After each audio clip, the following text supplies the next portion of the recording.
안녕하세요. 저는 결혼 7년 차 30대 주부입니다.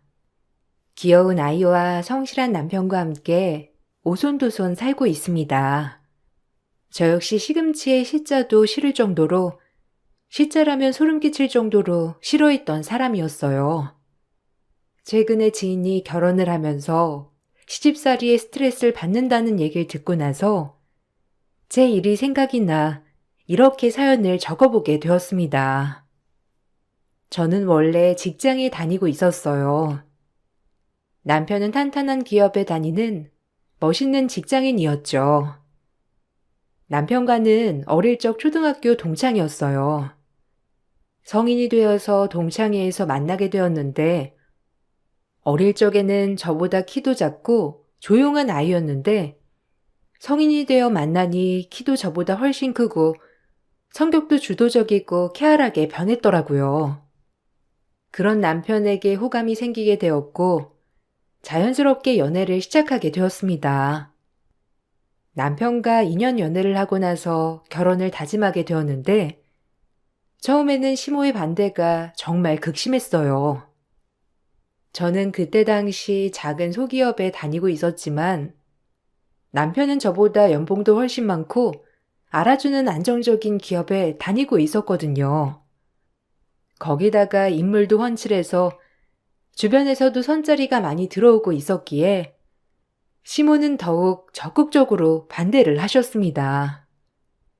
그렇지만 남편은 저와의 결혼을 밀어붙였고 시댁에서 사실 시모만 반대를 하고 있었던 상황이라 결국 저희는 결혼을 하게 되었어요. 친정집에서는 제가 시집살이를 호되게 당하진 않을까 걱정하는 마음에 결혼 비용이며 신혼집까지 싹 다 해주셨죠. 남편은 그만큼 저희 친정에 무척이나 잘했지만 시모는 그런 모습조차 꼴도 보기 싫어하셨어요. 특히나 시모는 저와 만날 때마다 집해온 걸로 유세 부리지 말라는 말을 계속 하셨습니다. 진경이 너, 내가 매번 말하지만 너 집 그거 하나 해왔다고 수고 무시하지 말아라. 우리도 솔직히 충분히 집해올 수 있었거든? 근데 솔직히 말하면 네 상황에서 우리 수호 같은 애가 가당키나 했겠니? 그러니까 집이라도 해와야 결혼할 수 있었던 거지. 아니니? 네 상황 그런 거 다 감수하고도 우리가 받아준 거니까 너는 집해온 걸로 우리 수호 무시하거나 그러지 말라는 소리야. 어머님, 저 집해왔다고 수호 씨 무시한 적 한 번도 없어요. 지금까지 그런 적 없는데 왜 매번 어머님은 그렇게 말씀하시는지 모르겠네요. 남편도 저한테 왜 무시하냐고 해본 적 한 번도 없고 오히려 저한테 고맙다고 말하는데 어머님은 왜 제가 남편을 무시할 거라 생각하세요? 어머님이 자꾸 그렇게 말씀을 하시니까 저는 매번 서운한 마음이 드네요. 그것 봐라. 너 지금 서운한 마음이 드는 것도 다 유세 부리는 거야. 네가 집 안에 왔으면 이런 소리에 서운한 마음이 들었겠니?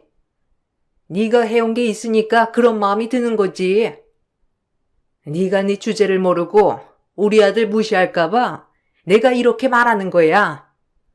안 그랬다면 다행이지만 네가 내 앞에서만 그러고 뒤에서는 무슨 말 하고 다닐지 내가 어떻게 아니? 내가 끝까지 지켜볼 거야. 네 친정이 돈 좀 있다고 유세 부리지 말고. 어차피 친정돈은 친정돈이지 네 돈은 아니잖니? 어머님, 맞아요. 친정돈은 친정돈이고 제 돈은 아니지만 그래도 어머님이 자꾸 그렇게 말씀하시니 제가 마음이 좀 그러네요. 저도 열심히 일하고 있고 능력도 인정받고 있어요. 남편 회사에 비하면 저희 회사가 작아서 그렇게 보이실 수 있겠지만 저도 열심히 일을 하고 있다고요. 자꾸 이렇게 비교하시면 제가 너무 서운해요. 제가 남편을 무시하려고 그러는 게 아니라 어머님이 저를 무시하고 계시는 것 같아요. 저는 정말 너무 서운해요. 아니 누가 보면 내가 널 때리기라도 한 줄 알겠다. 그냥 말 한 번 한 거 가지고 너 너무 예민한 거 아니니? 그러지 말라는 말도 못해? 주변에서 보니까 집에 온 며느리들이 너무 유세를 부린다고 하길래 내가 해본 말이다. 그냥 저는 안 그런다 하면 될 것을 너는 너무 오버해서 말하는 경향이 있어. 누가 보면 시집살이라도 당하는 줄 알겠어. 너처럼 편한 며느리가 어디 있니? 시모는 저에게 직접적인 행동으로 시집살이를 했던 건 아니었지만 매번 남편과 비교를 하면서 비꼬거나 다른 며느리들이 어떻게 하는지 비교를 하면서 저를 압박하곤 했습니다. 친정집은 잘 살았지만 부모님의 연세가 많으신 상황이었고 저는 늦둥이 외동딸이었어요. 그러다 보니 친정 부모님께서는 저에게 하나부터 열까지 모든 걸 다 해주시려고 노력을 하셨죠. 결혼을 하고 나서는 제 결혼 생활을 존중해 주신다면서 저희의 가정을 응원해 주시고 인정해 주셨지만 시모는 그러지 않으셨어요. 저에게 하나부터 열까지 모두 바라셨죠. 그러던 중 임신을 하게 되면서 다니던 회사를 휴직하게 되었어요. 회사에서 배려를 많이 해주셔서 임신 후반기부터는 쉴 수 있었는데 그렇게 되자마자 시모는 마치 저를 5분 대기조처럼 부르기 시작하셨죠. 나 여기 시내 자주 가는 옷가게에 와 있는데 여기까지 오려면 얼마나 걸리더라? 한 10분이면 되겠지? 10분 후에 여기 바로 와. 짐도 너무 많고 날도 더워가지고 내가 버스 타고 집으로 못 가겠어.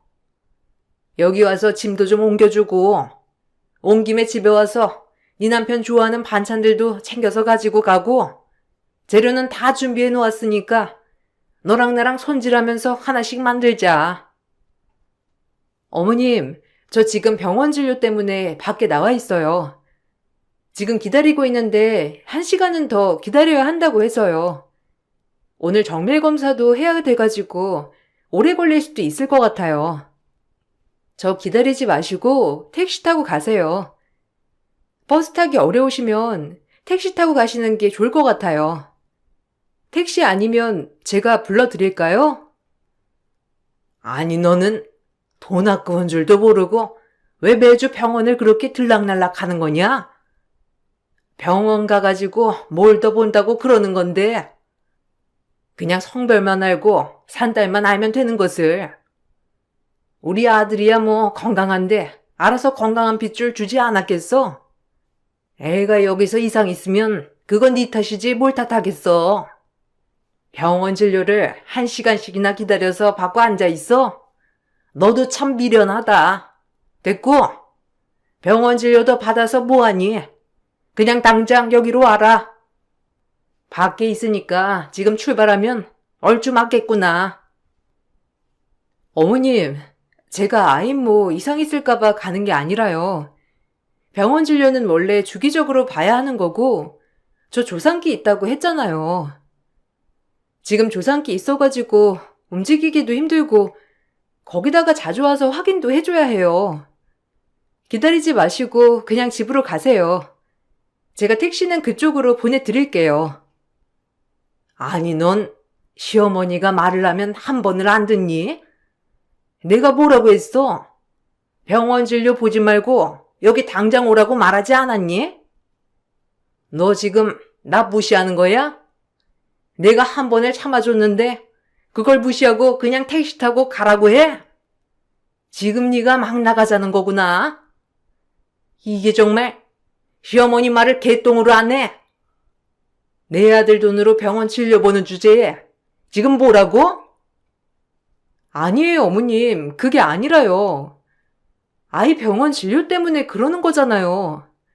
제가 다른 것도 아니고 병원 때문에 그런 건데 뱃속에 아이는 제 아이기도 하지만 어머님 아들, 제 남편 아이이기도 하잖아요. 어머님, 왜 자꾸 그런 식으로 말씀을 하세요? 어머님 택시 불러드릴 테니까 화내지 마시고 타고 가세요. 나중에 제가 연락 드릴게요. 나중에 연락? 야, 됐고, 나 여기서 기다릴 테니까 당장 지금 여기로 와. 당장 오지 않으면 너 집에서 쫓겨날 줄 알아? 네가 아주 그냥 진정 빵빵하다고 시어미를 개무시하고 있구나. 내가 네 버르장머리 오늘 단단히 고쳐놓겠다. 지금 당장 달려와. 시모는 막무가내로 불러내는 일이 많았습니다. 그럴 때마다 잘 설명을 해도 전혀 듣지 않고 무조건 자신이 부르면 와야 한다고 생각을 하셨던 것 같아요. 저도 처음에는 시모의 말을 어쩔 수 없이 들어주곤 했지만 매번 막무가내로 불러대는 통에 도저히 참을 수 없어 남편에게 말을 했죠. 처음 말했던 날에는 남편은 제가 하는 말을 전혀 믿지 않았어요. 여보, 당신이 어머님이랑 통화를 좀 해주면 안 되겠어? 나 오늘 일이 있다고 했는데도 어머님이 막무가내로 지금 당장 오라고 화내시네? 내가 정말 난감해서 그래. 어머님한테 나 말씀드렸는데도 계속 막무가내로 오라고 하시고 무시하신다고 하시니까 내가 미치겠어. 당신이 전화해서 말 좀 해주면 안 돼? 안 그래도 엄마가 방금 전에 나한테 전화 왔었어. 근데 엄마 말로는 그런 거 아니던데? 당신한테 며칠 전에 미리 오늘 오라고 말했다고 하시는데 당신이 약속을 그냥 잡아버렸다며. 그래서 일 끝나고 오라고 말했는데 당신이 오늘은 시간이 전혀 없다고 말했다고. 그래서 화나서 소리치신 거라고 말씀하시는데 이거 맞아? 그거 아니야. 아니, 어머님이 며칠 전에 집에 잠깐 들리라고 하셨긴 했는데 바로 다시 전화 오셔서 안 와도 된다고 하셨거든. 그래서 나는 약속 잡은 거야. 오라는 말 다시 안 하셨는데 갑자기 10분 전에 연락 오셔가지고 막무가내로 오라고 하시는데 난 벌써 약속 나와버린 상태거든. 그런데도 어머님이 소리치시면서 당장 오라고 하시잖아. 지금 아니면 안 된다면서 안 오면 무시하는 걸로 알겠다고 말씀하시는데 나도 정말 난감해. 당신이 좀 말해줘. 아니, 그니까 나도 통화를 했어. 내가 아무리 말을 해도 엄마는 화가 날 수밖에 없지. 엄마 말대로 집에 오라고 말을 하신 거네. 근데 당신이 약속 잡아버린 거고. 엄마 말 들어보면 당신도 잘한 거 없어. 엄마가 오늘 오라고 말을 해놨는데 어떻게 약속을 잡을 수가 있어? 그건 당신이 잘못한 거지. 한번 체크를 했으면 이런 일 없었잖아. 내가 말해도 소용없으니까 당신이 오늘 어머님 만나 뵙고 오해 풀어드려. 그럼 내 약속은 아무것도 아닌 거야? 어머님이랑 약속을 한 적이 없다니까? 나한테 오라고는 하셨지만 그거 다 취소하셨다고. 당신은 왜 내 말은 안 듣고 어머님 말이 맞는다고 하는 건데? 내가 정말 거짓말하고 있다고 생각하는 거야? 나 거짓말 한 적 없어. 당신 진짜 내가 이렇게까지 말하는데 정말 너무하다. 처음 남편은 저의 말을 전혀 믿지 않았어요. 그도 그럴 것이 시모에게 남편은 너무나 귀한 아들이었고 나와 결혼하기 전까지는 이렇게 큰 트러블이 없었기 때문이었죠. 남편도 수더분하고 순둥순둥한 사람이었기 때문에 시모와의 트러블이 없었는데 결혼하면서 저와의 트러블이 크게 생기자 남편은 당황스러워하기도 했어요. 그렇지만 처음 남편은 저보단 시모의 말을 더 믿었고 그러다 보니 시모 때문에 남편과 다투는 날이 많아졌습니다. 저는 그런 남편에게 큰 서운함을 느끼게 되었죠. 제 말을 전혀 믿지 않는구나 느껴지면서 저는 모든 통화 내용을 녹음하기 시작했어요. 그제야 남편은 시모가 저에게 어떻게 말을 하는지를 알게 되었죠. 남편이 몇 번 언급을 하고 난 후부터는 시모의 횡포가 조금씩 잦아드는 듯 했습니다. 그렇지만 한동안 잠잠했던 시모는 아이를 낳고 나서부터 다시 횡포를 시작했어요.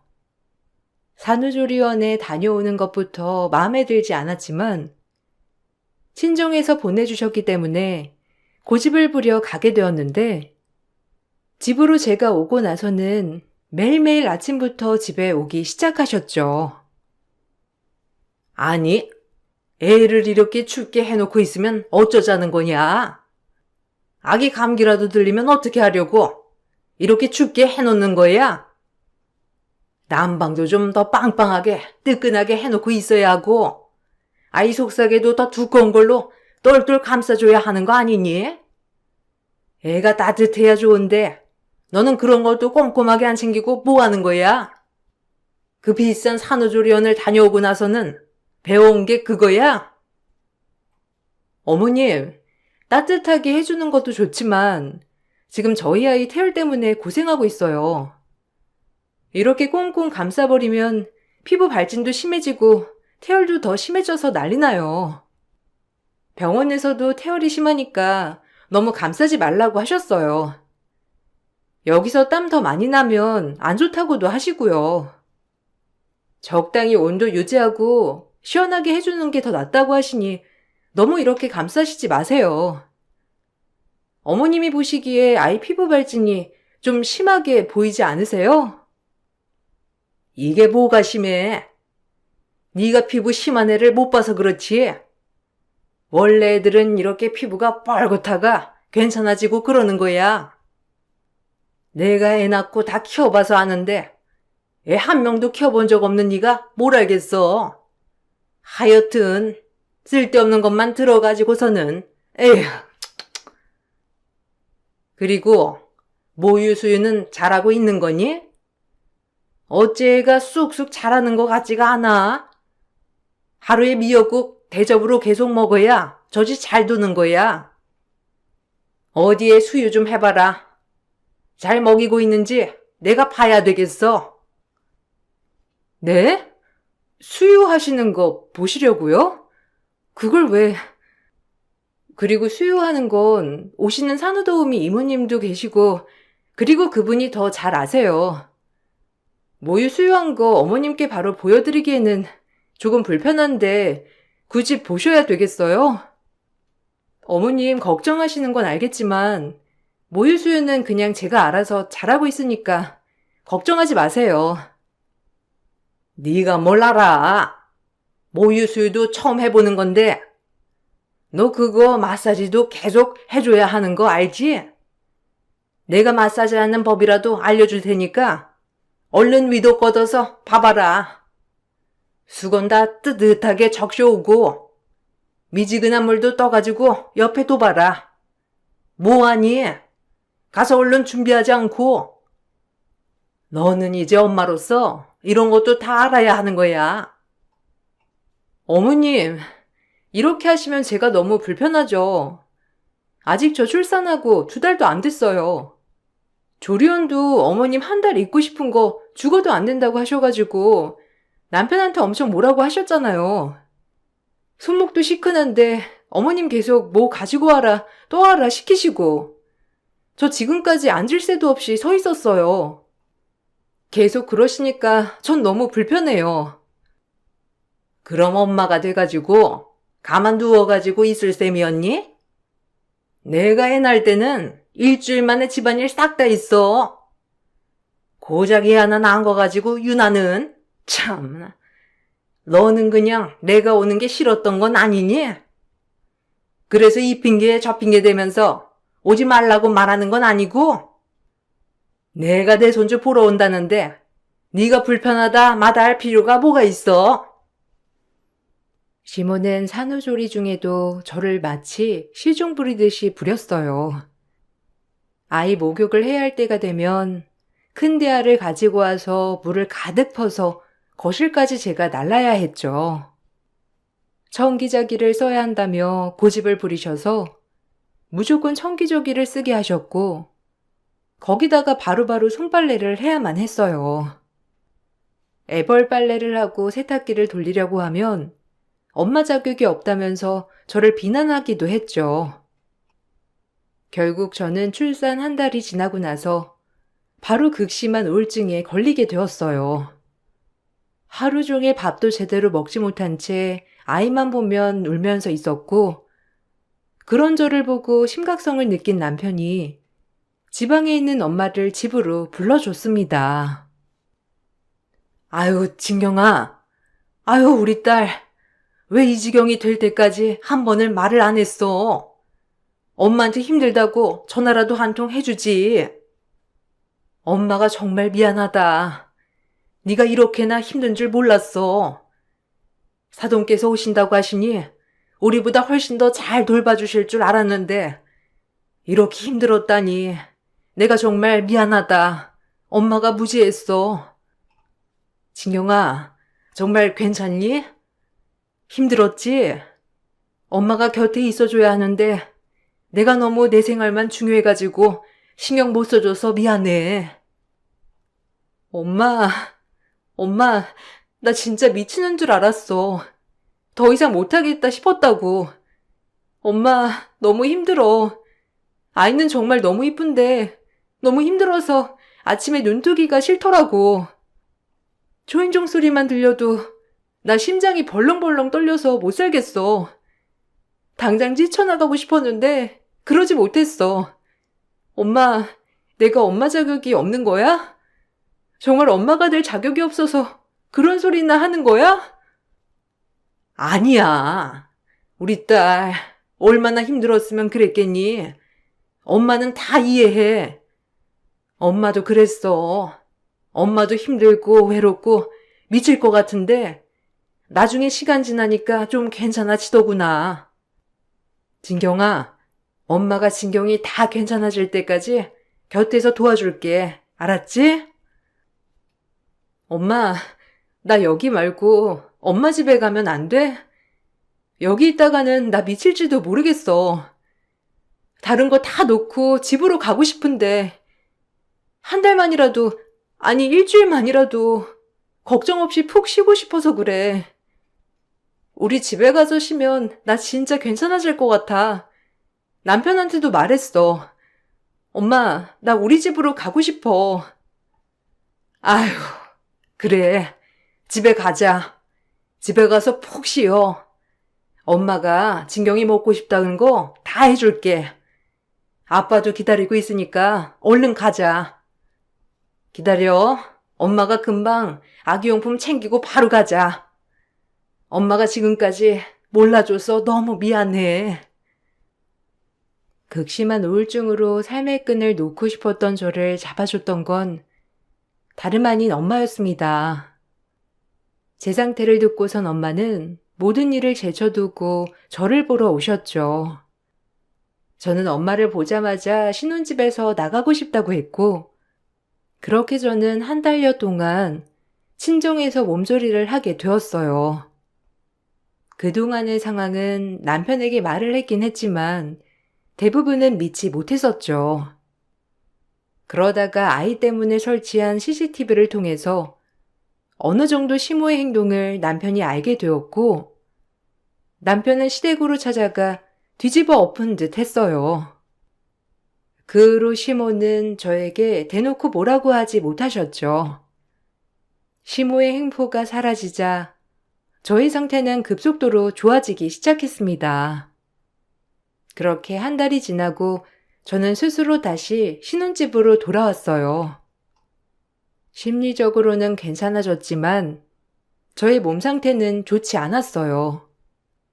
금방 복직을 할 수 있을 거라는 기대와는 다르게 출산 3개월 후에도 6개월, 1년 후에도 건강은 돌아오지 못했고 결국 저는 복직을 못한 채 직장을 그만두게 되었어요. 그 소식을 듣고선 시모의 행포는 점점 더 심해지기 시작했습니다. 시모는 제가 건강이 좋지 않으니 아이를 봐주겠다는 명목으로 집으로 찾아왔어요. 처음에 왔을 때에는 집안일을 해주는 듯 했지만 점점 시모는 제 살림에 간섭하기 시작했어요. 너는 이렇게 과일을 쌓아두면 어쩌겠다는 거야? 이렇게 쌓아두기만 하면 이게 썩어서 나만 나겠니? 한 번 살 때 먹을 만큼만 사야지. 이렇게 돈을 낭비해서야 원. 에휴. 그리고 과일이 얼만데 이렇게 과일을 여러 개 사고 그러니? 수호가 과일 먹을래도 아니고 다 너 먹으려고 산 거 아니니? 아, 그거 어머님 주변에서 선물로 주신 거예요. 아이 돌이라고 주시기도 하고 그냥 집에 놀러 오면서 사오기도 하고요. 그래서 많아진 거예요. 주변에서 다들 잘 챙겨주시다 보니까 그렇게 됐네요. 제가 돈 주고 산 건 없어요, 어머님. 네 돈이 어디 있어? 다 우리 아들 돈이지? 그리고 살림을 하려면 알뜰하게 사는 방법도 좀 배워야 되겠다. 너 아직도 마트 가서 쇼핑하지? 그런 데 가면 다 상술이야. 비싸기만 하고 몇 개 더 사면 할인해 준다고 하면서 돈 더 쓰게만 하고. 요 앞에 시장 있잖니. 걸어서 30분이면 가는데 운동 삼아 겸사겸사 걸어서 갔다가 살 거 조금씩 사면 얼마나 좋아? 저도 그러고 싶은데요. 제가 아직 오래 걸어 다니기에는 무리라서 다음에 좀 더 발목 괜찮아지면 가볼게요. 저번에 안 그래도 남편이랑 시장 한번 가봤는데 요즘은 많이 저렴한 것도 아니더라고요. 필요한 것도 많이 없어가지고 그냥 저희는 마트 가서 사는 게 편해서요. 시장이 저렴하면 저희도 시장 가서 사고 그래요, 어머님.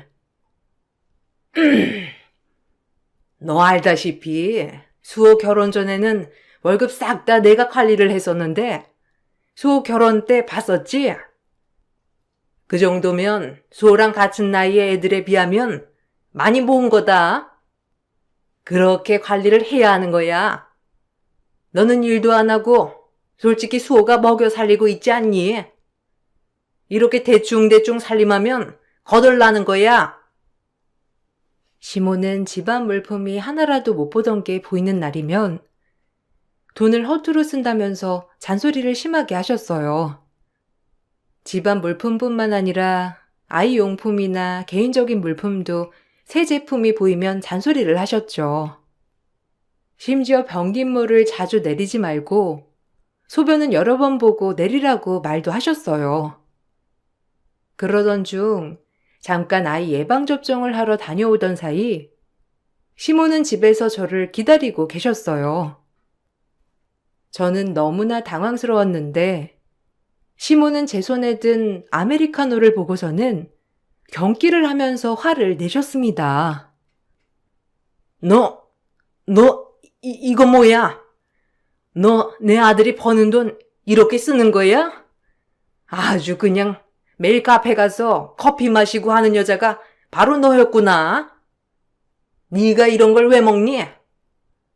밖에서 고생하는 건 내 아들인데 너는 집에 앉아서 시간 보내니까 커피가 절로 생각나디? 내가 와보길 잘했지. 역시 이렇게 돈을 펑펑 쓰고 있는 줄 알았다. 네? 어머님, 언제 와 계셨어요? 이거 커피요. 요 앞에서 사고 온 거예요. 얼마 안 해요. 오랜만에 커피 마시고 싶어서 마신 건데. 이것 때문에 그러시는 거예요? 제가 매일 마시는 것도 아니고 정말 오랜만에 마신 거예요. 어머님, 저 모유수유도 끝난 지 얼마 안 된 거 아시잖아요. 내가 어떻게 아냐? 매일 마셨는지 아닌지. 그리고 매일 안 마셨다고 하더라도 이런 건 아예 안 마셔야 하는 거 아니냐? 네가 뭘 한다고 밖에서 돈을 쓰고 다녀? 네가 쓰고 다니는 돈 다 내 아들이 힘들게 번 돈 아니냐? 네가 뭔데 우리 아들 돈을 쓰고 다니냐고? 집에서 똑바로 살림을 하라고 앉혀뒀건만 쓸데없이 돈이나 쓰고 다니고. 어머님, 해도 너무하시네요. 제가 수십만 원을 쓴 것도 아니고 10,000원도 아니고 몇천 원 커피 한 잔 사 먹은 거예요. 어머님, 이번 주에 제가 저를 위해서 쓴 돈 고작 이 아메리카노 한 잔뿐이에요. 집 밖에 나가본 적도 없고 밥도 매일매일 직접 다 해먹고 있잖아요. 그 중에서 커피 이거 딱 한 잔 사 먹었던 것 뿐인데 이렇게까지 화를 내셔야 되겠어요? 그렇게 1,000원, 2,000원 쓰던 게 뭐해서 몇 천만 원이 되는 거다. 살림을 하는 애가 아낄 생각만 하고 살아야지. 고작 커피 한 잔이라고 생각하는 게 말이나 되냐? 네가 번 돈도 아니면서 그렇게 아무렇지 않게 쓴다는 게 말이나 되는 소리냐고? 시모는 이렇게 깜짝 방문을 해 혹시라도 제가 남편의 돈을 펑펑 쓰고 있는 건 아닌지 감시를 하는 듯 했습니다. 시모로 인한 스트레스가 다시 극심해져 갈 때쯤 어느 날 엄마가 저와 남편을 위해서 반찬을 싸들고 집으로 오시던 도중에 사고가 나서 골절상으로 전치 6주의 진단을 받게 되셨습니다. 너무나 놀랐던 저와 남편은 아이를 시모에게 맡기고 바로 병원으로 가게 되었죠. 남편은 그동안 엄마가 해주신 것이 너무 고마워 병원비 전부를 계산했어요. 그렇게 엄마는 병원에서 치료를 받게 되셨죠. 그런데 몇 주 지나지 않아 엄마에게 뜻밖의 전화가 왔어요. 바로 2주가 되기도 전에 퇴실을 하게 되었다는 연락이었죠. 갑자기 무슨 일인가 해서 봤더니 퇴실을 시킨 사람은 바로 시모였어요. 저와 남편은 너무나 황당해 시모에게 따져 물었습니다. 엄마가 진짜 장모님 퇴원시켰어?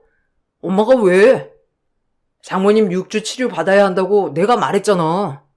왜 퇴원시킨 거야? 장모님 지금 집에 가셔도 혼자서 뭐 하시지도 못하고 거동도 불편하신데 어쩌자고 퇴원을 시킨 거야. 엄마 진짜 제정신이야? 왜 자꾸 이러는 거야?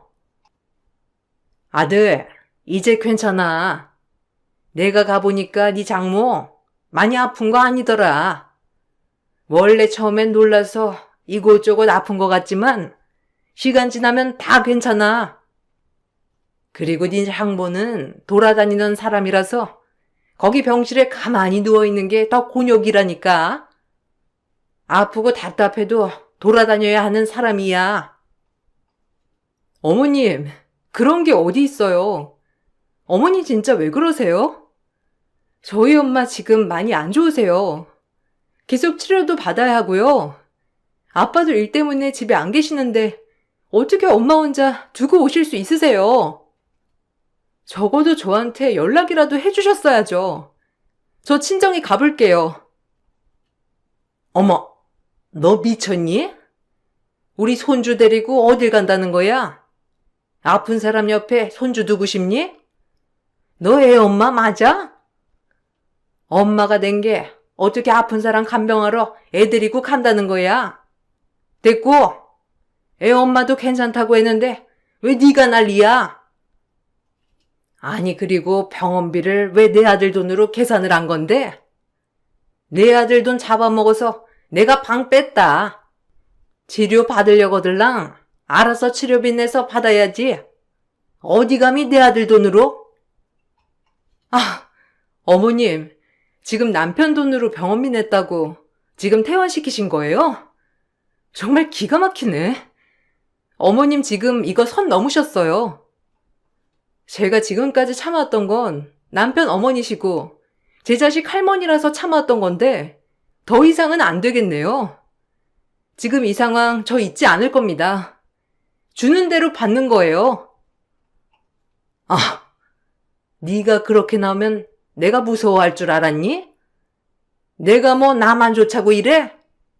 너네가 돈을 아껴야 나중에 잘 살 수 있으니 그러는 거지. 시엠이 속도 모르고. 에휴, 수희야, 너는 쟤가 저러는 거 보고도 내가 이상하다고 할 거니? 아니지? 우리 아들은 엄마 속 다 이해하고 있지?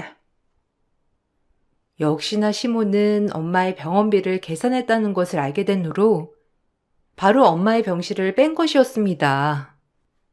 저는 너무나 황당했고 더 이상 말로는 통하지 않는구나를 알게 되었죠. 처음 저는 남편과 이혼을 하려고 했어요. 그렇지만 남편은 결사 반대했고 절대로 안 된다면서 울기도 했죠. 그러면서 다른 방법을 제안했는데 저는 그 제안이 솔깃했습니다. 바로 처가살이를 하는 방법이었어요.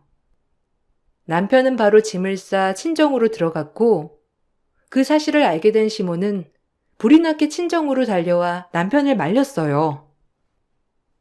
어머, 수호야, 넌 지금 뭐 하는 거야? 지금 처가 살이하겠다고 들어간 거니? 왜? 네 마누라가 친정에서 안 살면 이혼하겠대? 예, 그냥 이혼해버려. 저런 애 어디 한둘이니? 쟤보다 더 나은 애 널리고 널렸어. 네 돈 막 쓰는 애를 왜 자꾸 거두려고 그래? 아유, 수호야, 네가 마음이 착해서 그래. 그럴 필요 없다. 이러지 마. 엄마, 아니야. 엄마 말이 맞지. 내가 어렵게 번 돈 함부로 쓰면 안 되는 것처럼 장모님 장인어른이 어렵게 모아 산 집에서 우리가 살면 안 되는 거잖아. 안 그래? 엄마 생각대로라면 그게 맞는 거지. 내가 너무 염치 없었다. 그치? 내가 장모님 장인어른이 사주신 집에 염치 없이 공짜로 살고 있었네. 나 지금까지 살던 거 갚아야 해서 처가살이 할 거야. 그러니까 엄마도 이제 상관하지 말고 가. 아니, 그게 무슨 소리야. 그 집 너희 신혼집으로 해준 거잖아. 그런데 무슨 염치 없이 살았다고 그래. 네 장모가 그러디? 너네 그럴 거면 그 집에서 나가라고 그랬니? 아니, 무슨 집도 절도 없는 애들한테 그렇게 모질게 그래. 지금 나가면 어디서 살라고? 안 되겠다. 네 장모 나오라고 그래. 아니, 장모님은 그런 말씀 하신 적 없어. 오히려 우리만 잘 살면 된다면서 필요한 거 다 해주시고 우리 위해서 주셨어. 근데 엄마 뭐야? 내가 번 돈 와이프도 가족인데 1,000원도 못 쓰게 감시하고 그랬잖아. 그래 놓고서는 나는 장모님이 주신 집에 사는 건 말도 안 되는 거지. 엄마 말대로라면 이렇게 하는 게 맞는 거 아니야? 나 5년 동안 장모님 장인어른이 해주신 집에서 공짜로 살았으니까 적어도 5년은 처가살이 할 거야. 그러니 엄마는 이제 가. 그렇습니다. 남편은 시모와 연을 끊는 것만으로 자신에게 전달되는 스트레스가 완전히 끊길 것이라 생각하지 않았어요. 그래서 다른 방법을 강구하기 시작했죠. 그렇게 고민을 하다가 생각해낸 방법이 바로 처가살이였습니다. 남편은 시모가 저에게 계속 언급을 했던 것처럼 어렵게 한쪽이 외벌이로 살고 있으니 남편의 돈을 함부로 쓰지 말아야 한다는 것처럼 저희가 살고 있는 집 역시 친정에서 모두 해주셨기 때문에 공짜로 살면 안 된다고 말을 했던 것입니다. 남편의 주장에 시모는 뭐라고 반박할 수도 없었어요. 왜냐하면 저를 그렇게 타박했던 말이 바로 그 말이었기 때문이죠. 시모가 처음에 심하게 반대를 하자 남편은 그렇다면 시모에 맞춰서 처가의 돈을 지불해야 한다고 했어요. 그것만은 더 싫었던 시모는 결국 두 손 두 발 다 들고 말았습니다. 처가살이가 시작되고 난 후 시모는 한 번도 집에 찾아오시지 못하셨어요. 시모가 저에게 연락을 해 뭐라고 하려고 하면 남편은 항상 대신받아 집값에 1%도 갚지 못하게 생겼다며 하소연을 해버렸죠. 그러면서 점점 시모의 행포는 줄어들게 되었고 지금의 시모는 오히려 남편이 처가살이를 하면서 힘들어하지 않기만을 바라고 있다고 합니다. 그렇게 기중하다면서 아들을 끼고 살려고 하다가 결국 더 멀리 달아나 버린 셈이죠. 남편은 이제 저의 말이라면 모두 믿게 되었습니다. 시모는 결국 하나밖에 없는 아들의 신뢰를 잃고 전전긍긍하며 살아가고 계세요. 아직까지 시모와 연락을 따로 해보진 않았지만 저에게 사과를 하려고 기다리고 있다고 하더라고요. 남편은 절대 받아주지 말라고 말하지만 어떻게 해야 할지 고민을 하고 있네요. 여러분들이라면 이러한 상황에서 어떻게 하셨을 것 같나요? 저의 긴 사연 들어주셔서 감사합니다. 모두들 행복한 날 되시길 바랄게요. 안녕하세요. 저는 남편과 1년의 짧은 결혼 생활을 끝으로 먼저 떠나보낸 뒤 4년의 시간을 홀로 지내왔습니다. 지금도 그때의 기억이 떠오를 때면 자다가도 벌떡 일어날 정도로 정신적인 충격이 상당하지만 그래도 어느 정도 현실을 받아들이면서 적응하려고 노력 중에 있습니다. 제가 이렇게까지 힘든 시간을 보내게 된 건 죄책감 때문에 그런 것 같아요. 부부 생활이 짧긴 했지만 정말 행복한 시간들을 보내왔었어요. 결혼 생활이 1년이지 연애 기간은 3년 정도로 적지 않은 시간을 함께 했었는데 어느 날 한 통의 전화를 받는 순간 제 삶은 한순간에 무너져 내렸습니다. 그 전화는 남편의 갑작스러운 사고 소식이었고 손도 써볼 수 없이 현장에서 이미 숨을 거뒀다는 충격적인 말을 듣게 되었습니다. 좀 전까지 서로 연락을 주고받았던 남편이 왜 떠나게 된 건지 이해가 되지 않았었는데 사고를 당하게 된 이유는 남편이 횡단보도 앞에서 신호를 기다리고 있던 도중 갑자기 차량 한 대가 중앙선을 침범해 속도를 제어하지 못한 채 미끄러지면서 남편과 충돌을 하게 되었고 반대편에 있던 벽에 머리를 부딪히게 되면서 뇌출혈로 인해 현장에서 그대로 떠나버리게 된 거였죠. 급하게 병원으로 향한 뒤 남편의 모습을 확인했는데 얼굴을 알아볼 수 없을 정도로 온몸이 상해버려 당시의 사고가 얼마나 심각했는지를 알 수가 있었습니다. 너무 충격적인 모습을 보게 됐던 저는 결국 속이 울렁거려 화장실에서 오바이트를 한 뒤 일어나지 못한 채 변기통 앞에서 한참 동안 오열을 했어요. 남편이 사고가 난 곳은 제가 일하고 있는 회사와 불과 5분 거리에 있는 꽃가게 앞에서 난 사고였는데 하필 그날이 결혼 1주년이었어요. 사고 당시 현장에 있던 담당 경찰의 말로는 손에 꽃다발을 들고 있었다고 했는데 그런 말을 듣게 되니 괜히 저 때문에 사고가 일어난 것 같아 너무 마음이 안 좋았습니다. 연애 때부터 제가 꽃을 좋아한다는 걸 알고 항상 얼굴을 볼 때마다 꽃다발을 선물해 줬었는데 결혼기념일 날 어김없이 꽃집을 들렸다가 이런 사고가 나서 뒤늦게 소식을 접하게 된 시댁 식구들은 저에 대한 원망을 쏟아냈어요. 제가 괜히 꽃을 좋아해서 사고가 난 거라며 남편 앞에서 오열하던 시모는 저에게 달려들어 머리채를 잡아 흔들어 버렸는데 미처 저항할 틈이 없었어요. 시모 말대로 남편이 저 때문에 사고로 떠난 것 같아 억장이 무너져 내렸습니다. 너 때문에 내 아들이 죽었어. 그깟 꽃이 뭐라고. 시도 때도 없이 받아대더니 결국 이 사다를 만들어 내 아들 살려내. 당장 살려내라고. 우리 그이도 암으로 떠난 지 얼마나 됐다고. 형님은 어머님한테 또 상처를 주고 싶은 거예요? 저랑 어머님은 아직 그이가 떠났다는 게 믿기지 않아서 우울증약까지 먹고 있는 거 알면서 결혼한 지 1년차 돼서 굳이 꽃을 받아야 돼요? 형님이 안 받아도 된다고 전화 한 통만 넣었어도 아주버님은 괜찮았겠죠. 내 말이 그 말이야. 작은 아들 암으로 떠나보낸 것도 아직까지 슬픔이 가시지 않았는데 평생 이애미 곁에 있겠다던 내 큰아들까지 고작 꽃 때문에 떠나게 될 거라고 누가 상상이나 했겠니? 이제 어떻게 할 거야? 우리 아들 당장 살려내지 못하면 오늘 이 자리에서 너 죽고 나 죽는 거다. 어머님, 저도 그이가 갑작스럽게 떠나서 너무 마음이 아파요. 다른 날도 아니고 결혼 후 처음 맞는 결혼기념일 날 이런 일이 생기게 될 거라곤 정말 몰랐다고요.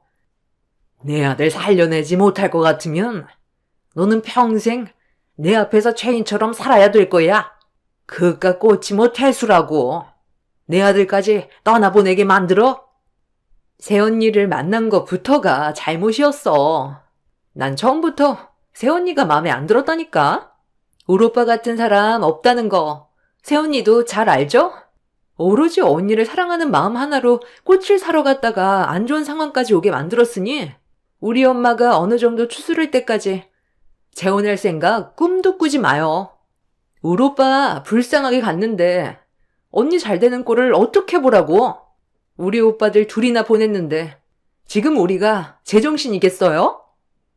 남편이 떠나기 전에 시동생이 암투병을 하다가 먼저 떠나게 되는 일이 있었습니다.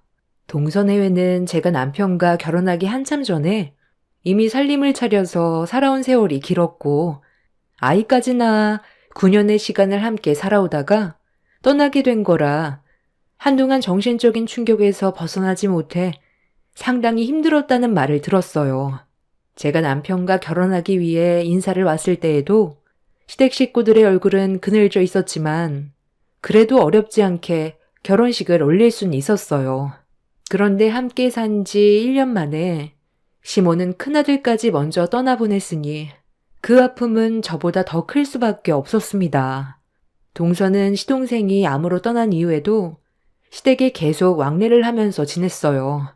제가 며느리로 들어오기 전부터 시모와 동서와의 관계는 상당히 좋았었는지 조카를 데리고 자주 시댁에 왔었는데 그 모습이 안쓰러웠고 많이 외로워 보였습니다. 시모와 동서는 시동생이 떠난 거에 대한 아픔에 대해 서로 위로해주면서 힘든 시간들을 이겨내 왔었죠. 그런데 시동생이 떠난 지 얼마 되지 않아 남편까지 사고로 떠나보내게 됐으니 그 아픔은 저보다 클 수밖에 없었고 모든 게 제 탓으로 되어 버렸던 거였죠.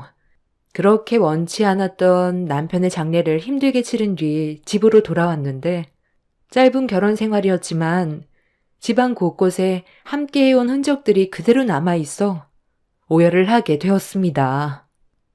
에휴, 네가 이러고 있을 줄 알았다. 걱정돼서 집으로 돌아갈 수가 있어야지. 네가 오열하는 목소리가 밖에까지 들리더라. 나도 지금의 상황들이 믿어지지가 않는데 너는 오죽하겠니? 그래도 산 사람은 살아야지. 일단 집안에 있는 물건부터 하나씩 정리를 하면서 너도 새 출발할 준비를 해야 되지 않겠니? 너에겐 지금 시간이 많이 필요하겠지만 이 집에 계속 머물러 있다 보면 그 아픔이 더 크기 때문에 하루빨리 정리를 하는 게 좋을 것 같다. 엄마가 언제까지 옆에 있어줄 수는 없잖아. 어디 갔나 했더니 집에 와 있었구만. 무슨 정리를 하겠다는 건지 모르겠는데 내 아들 물건에 손끝 하나 대지 못합니다. 사돈이 제 마음을 얼마나 이해를 하겠어요. 자식을 둘이나 잃은 아픔을 알지도 못하면서 그런 말 함부로 하면 안 되죠. 예, 너 이 집에 있는 물건 내 허락 없이 정리하면 가만두지 않을 테니 내 허락이 떨어질 때까지 그대로 놔두거라. 그리고 당장 짐부터 싸라. 너는 앞으로 우리 집에서 나랑 함께 생활을 하게 될 거다. 아니 사돈. 이게 다 무슨 말이죠? 오소망을 잃은 아픔 때문에 집안의 물건을 정리할 마음의 준비가 되지 않았다는 건 어느 정도 이해하겠는데 제 딸이 왜 사돈집에 들어가서 살아야 하는데요? 장례식 때도 오서방이 사고로 죽은 게 제 딸 때문에 그런 거라고 계속 그 얘기만 하고 있는데 그 사고는 누구도 예측할 수 없었던 사고라고요. 내 딸이 꽃을 좋아했다는 이유로 잘못을 몰아가는 건 한참 잘못됐다는 걸 말씀드리는 겁니다. 지금 많이 힘드신 거 충분히 이해는 하겠지만 제 딸이 사위도 죽은 마당에 사돈댁에 들어가서 시집살이 하는 건 절대 용납할 수 없어요. 더 이상 감정 소비하고 싶지 않으니까 이만 돌아가세요. 애들 아버지가 어떻게 떠나는지 아세요? 어렸을 적에 계곡에서 놀다가 급격하게 물이 불어나서 가족 모두가 휩쓸린 적이 있었어요. 그때 저와 제 딸은 다리에서 건널 수 있을 정도로 괜찮았는데 두 아이들이 건너올 때는 급격하게 불어난 계곡물로 인해 휩쓸릴 위기에 놓였었고 애 아빠는 두 아이들을 살리기 위해 악착같이 붙잡고 겨우 다리를 건널 수 있게 해줬어요. 그런데 계곡물이 불어나면서 떠내려오던 큰 나무에 애들 아빠와 충돌이 일어나면서 다리를 미처 건너지 못한 채 떠내려가던 그 사람이 저에게 마지막으로 뭐라고 했는지 아세요? 다시 돌아올 테니까 애들만 신경 쓰라고 하더이다. 수영도 잘하던 사람이 분명 다시 돌아올 수 있다고 믿고 있었지만 그 사람은 끝내 차가운 모습으로 제 앞에 나타났고 그 사람의 죽음이 헛되지 않게 하기 위해 저 혼자 아이들을 악착같이 키우면서 지금까지 힘들게 살아왔는데 작은 녀석이야. 병에 걸려 어쩔 수 없이 떠나보낼 수밖에 없었다지만 제 큰아들은 충분히 사고를 예방할 수 있는 상황이었습니다. 며느리가 꽃만 안 좋아했어도 이런 사고는 일어나지 않았을 거라고요. 며느리가 꽃을 좋아한다고 하도 설쳐대서 이런 사태가 벌어진 건데 어떻게 다시 없다고 할 수 있어요? 먼저 떠난 애들 아버지에게 내 피 같은 자식을 평생 지켜주겠다고 약속해서 잘 지켜오고 있었는데 며느리가 제 아들과 결혼을 하겠다고 내 집에 인사 오면서부터 집안의 악재가 끊이지 않았어요. 며느리 때문에 내 아들 황망하게 보냈으니 내 아들 대신 평생 옆에서 수발 들어야 하지 않겠어요? 그래야 제가 이 원통함을 보상받을 수 있을 것 같습니다. 엄마와 시모는 언성이 높아졌고 분위기는 좀처럼 가라앉지 않길래 제가 중간에서 두 분을 말리려 했지만 제정신이 아닌 시모를 감당하기에는 쉽지 않았습니다.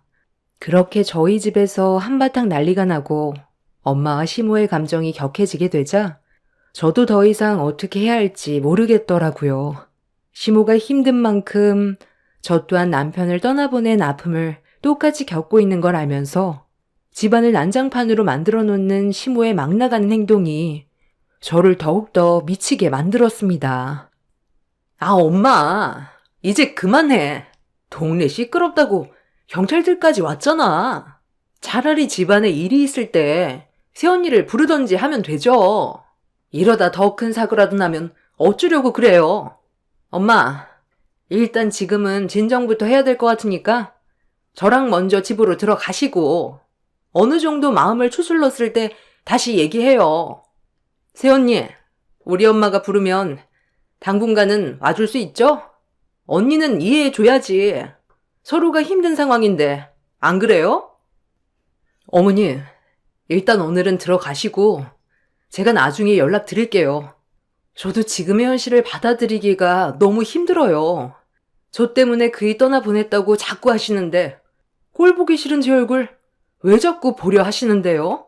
그이 떠났으니 더는 이 집안 며느리 아니에요, 저. 내 아들 잡아먹고도 뻔뻔하게 그런 말이 나와? 안 싸돈 이렇게 안 받는데 상당히 이기적이시네요. 정말 실망입니다. 경찰들이 중재하면서 상황이 겨우 정리가 될 수 있었고 그제야 턱까지 막혀있던 숨을 내쉴 수가 있었습니다. 엄마는 더 이상 시댁에 갈 필요 없다면서 자식도 없는데 오서방이 떠났으니 더는 엮이지 않아도 된다고 했지만 한편으론 마음이 불편했어요. 그렇게 모두가 떠난 뒤 겨우 혼자만의 시간을 가질 수 있었고 너무 지쳐있던 나머지 그대로 침대에 쓰러져 버렸습니다. 남편이 사고를 떠난 건 정말 마음이 아팠지만 산 사람은 살아야 했어요. 저희 엄마한테 제가 슬퍼하고 있는 모습을 계속해서 보여드리는 것도 싫었기 때문에 최대한 감정 조절하면서 남편과 함께했던 물건들을 정리하기 시작했죠. 시모는 허락 없이 건들지 말라고 했지만 제가 살기 위해서는 어쩔 수 없었습니다. 그렇게 며칠의 시간을 걸쳐 남편의 모든 물건들을 정리한 뒤에 어느 정도 마음도 추스르면서 현실을 받아들이고 있을 때 시모에게 연락이 오게 되었습니다. 어느 정도 예상은 하고 있었지만 일단 확실하게 끝내려고 시댁으로 향했어요.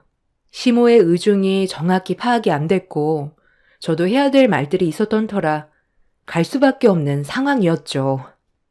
돌려서 말하고 싶지도 않다. 앞으로 어떻게 할 거니?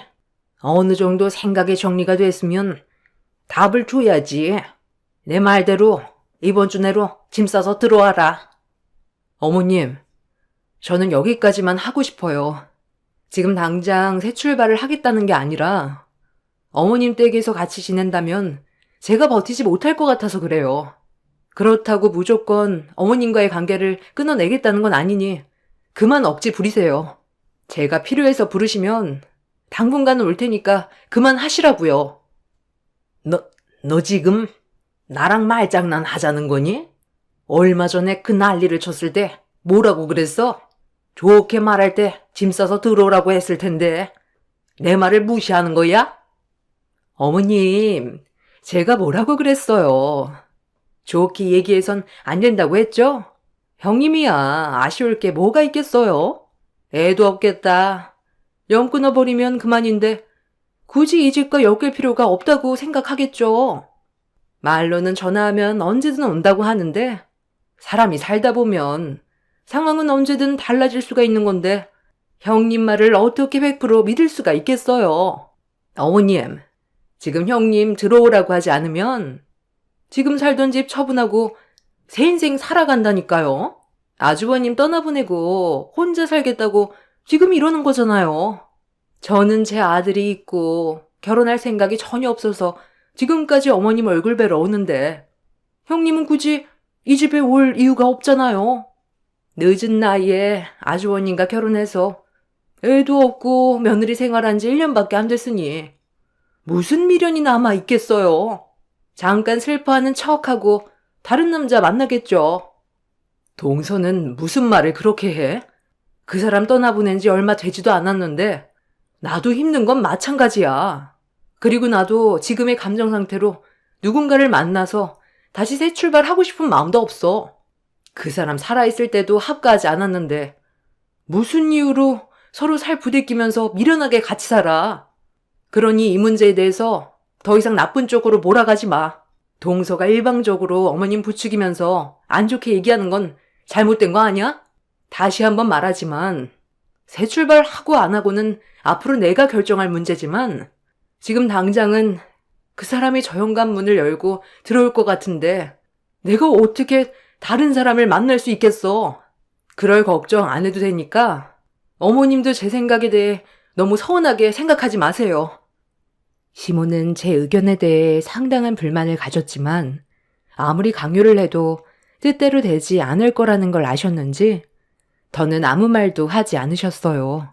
그리고 시모는 집에 온 김에 집안일 좀 하라면서 손으로 주방을 가리켰습니다. 한참 대화를 이어가느라 어느덧 저녁이 되어 있던 터라 서둘러 동서와 함께 저녁 먹을 준비를 하게 되었고 그날 이후 저는 두 아들을 잃은 시모가 맘에 걸려서 가끔 시댁과 왕래를 했어요.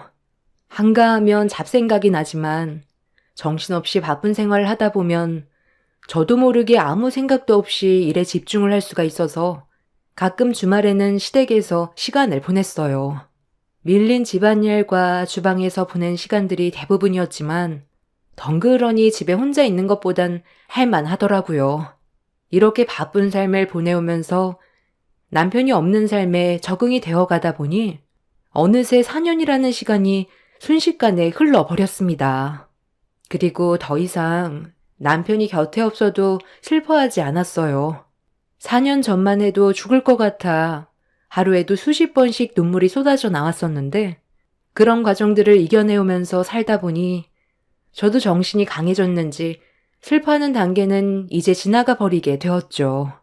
시모 또한 저처럼 현재의 삶을 받아들이고 지인분들과 여행도 다니면서 과거의 아픔을 어느 정도 잊은 듯 보였습니다. 동서는 예전이나 현재나 항상 한결같은 성격으로 저를 대했어요. 동서의 말투에 상처도 많이 받긴 했지만 굳이 얼굴을 붉히면서 싸우고 싶지도 않았습니다. 동서의 직업이 변호사라 항상 바쁜데 아이까지 돌봐야 해서 매일 쫓기는 삶을 살아야 했어요. 그런 모습을 볼 때 저보다 일에 치여서 여건이 안 좋아 보였죠. 직업이 아무리 좋아도 개인적인 시간을 내지 못하니 체력적으로 많이 힘들 것 같았습니다. 주말에도 거의 쉴 수 있는 시간이 안 나서 항상 조카를 시댁에 맡기고 일을 해왔어요. 가끔 주말에 갔을 때 시모가 애 좀 봐달라는 말에 조카 시간을 보낸 적이 몇 번 있었는데 동화책 읽어주는 걸 좋아해서 동서가 새벽까지 일을 했다는 시모의 말에 제가 대신 조카를 돌봐주고 있었습니다. 조카가 가지고 온 동화책이 몇 권 안 됐었는데 영어로 되어 있어서 서툴지만 그래도 최선을 다해 읽어줬어요. 그렇게 저 나름대로 열심히 하고 있었는데 동서가 잠에서 깼는지 방문을 열고 밖으로 나왔습니다. 그리고 제가 영어 동화책을 읽어주는 모습을 빤히 쳐다보던 동서는 갑자기 웃으면서 자기 애한테 배워야 맞는 거 아니냐며 영어 발음이 너무 이상하다고 깔깔대며 웃음을 멈추지 않았습니다. 그 말을 들었을 때 존심이 확 상했지만 조카 앞이라서 최대한 참고 있었죠. 그리고 옆에서 시모가 한술 더 뜨며 저에 대한 불만들을 거들면서 분위기를 안 좋게 만들었어요. 얘가 몸 쓰는 것 말고 할 줄 아는 게 뭐가 있겠니? 너보다 우리 손자가 훨씬 발음이 좋구만. 이런 애를 며느리로 들였으니 내 큰아들이 얼마나 답답했겠어? 너는 내 아들이 같이 살아준 것만도 감사하게 생각해야 된다는 거 알지? 내 아들 아니었으면 너는 평생 혼자서 살아왔을 건데 그런 경험을 시켜줬는데도 얘는 날이 가면 갈수록 하는 짓이 점점 마음에 안 든다니까. 몇 년 지났다고 벌써 살만해진 거냐? 요즘 얼굴까지 핀 걸 보면 끼니는 거르지 않고 사나 봐. 나는 아직까지도 내 아들만 떠올리면 눈앞에 안 보일 정도로 눈물이 마르지 않는데 네가 이런 감정을 어떻게 알겠어? 고작 결혼 생활 1년 했으니 내 아들에 대한 그리움도 금세 사그라들었겠지. 요즘 내가 불러도 일이 바쁘다는 핑계로 잘 오지도 않고 길면 석 달에 한 번 올 때도 있는데 이건 그때랑 약속이 너무 틀리지 않니? 예전에 네가 나한테 뭐라고 그랬어? 부르면 무조건 달려온다면서. 그런데 요즘엔 왜 도통 오질 않는 건데? 우리 아들 손자가 남자라서 그런지 나 혼자 감당하는 게 얼마나 힘든 줄 알아? 나도 나이를 먹을 만큼 먹어서 여기저기 아픈 곳이 한두 군데도 아닌데 그냥 들어와서 같이 살자니까 그게 어렵니? 그래요, 형님. 어차피 저처럼 결혼 안 할 건데 굳이 떨어져서 살아야 돼요? 먼저 떠나간 아주버님을 봐서라도 형님이 어머님 곁을 지켜드려야죠. 왜 이렇게 말귀를 못 알아들어요? 제 말이 영어도 아니고 한국말인데 못 알아듣겠어요? 얼마 전까지만 해도 자주 오는 것 같더니 요즘 뜸한 걸 보니까 형님 설마 남자 생긴 건 아니죠? 설마 가족을 버리고 혼자서 새 출발을 하겠다는 그런 배신을 한다면 이거 정말 실망인데요? 어머, 어머님, 형님 얼굴 표정 보니까 제 말이 맞나 봐요. 뭐야? 얘, 너 정말 다른 남자를 만나고 있는 중이냐? 내가 이렇게 두 눈을 부릅뜨고 있는데 어떻게 다른 남자를 만날 수가 있어? 빨리 대답 못해? 네, 저 남자 생겼어요. 아직 정식으로 만나는 건 아니지만 그 사람과 결혼을 하기 전에 잠깐 알고 지냈던 사이예요. 그런데 그이가 떠나고 나서 우연찮게 길에서 본 적이 있었는데 그때 제가 차 사고가 나서 도와준 적이 있었거든요. 그래서 가끔 연락하면서 지내고 있다가 최근 들어 저에게 직접적으로 마음을 표현해서 약간 거리를 두고 있었지만 먼저 떠난 그 사람처럼 세심하고 많은 걸 챙겨줄 정도로 정말 좋은 사람이라 조금씩 마음이 열리고 있는 중이에요. 뭐라고?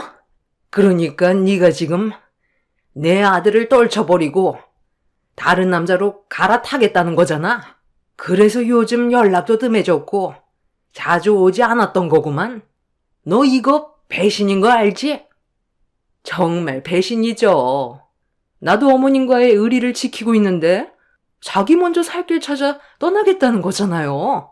평생 함께하기로 해놓고 정말 너무하시네. 너무한 건 어머님이랑 동서지. 나를 이 집안의 가족으로 생각하긴 한 거야? 말로만 가족이지. 나를 이 집안에서 일해주는 파출부로 여기지 않았어? 항상 전화만 하면 하는 얘기가 뭐야? 어머님은 집안일이 산처럼 쌓여있다면서 혼자 하기 힘들다고 와서 해결해달라는 말밖엔 안 하고 동서는 변호사라 돈도 꽤 벌고 있으니까 어머님한테 용돈 챙겨주면서 집안일에 아예 손을 놓고 있잖아. 내가 일을 하는 걸 당연시하게 생각하면서 무슨 가족이야. 내가 만나고 있는 그 사람한테 가면 집안일 해야 될 사람이 없으니까 이렇게 난리치는 거 아니야? 아가씨야, 이미 따로 살림 차려서 어머님 댁에서 한참 먼 곳에 자리를 잡았으니 아가씨 대신 신경 써줄 사람이 필요해서 지금까지 붙잡아 일 시켜 먹었으면 이 정도로 만족하셔야죠. 제 말이 틀렸어요? 저는 할 만큼 했다고 생각해요. 지금 그 사람과의 만남을 이어가지 않는다 해도 어차피 오늘까지만 제 할 도리 끝내고 돌아가려 했어요.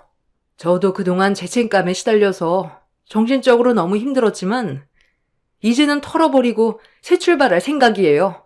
저희 부모님도 생각을 해야죠. 그러니 더 이상 저 붙잡지 마세요. 저는 최선을 다했습니다.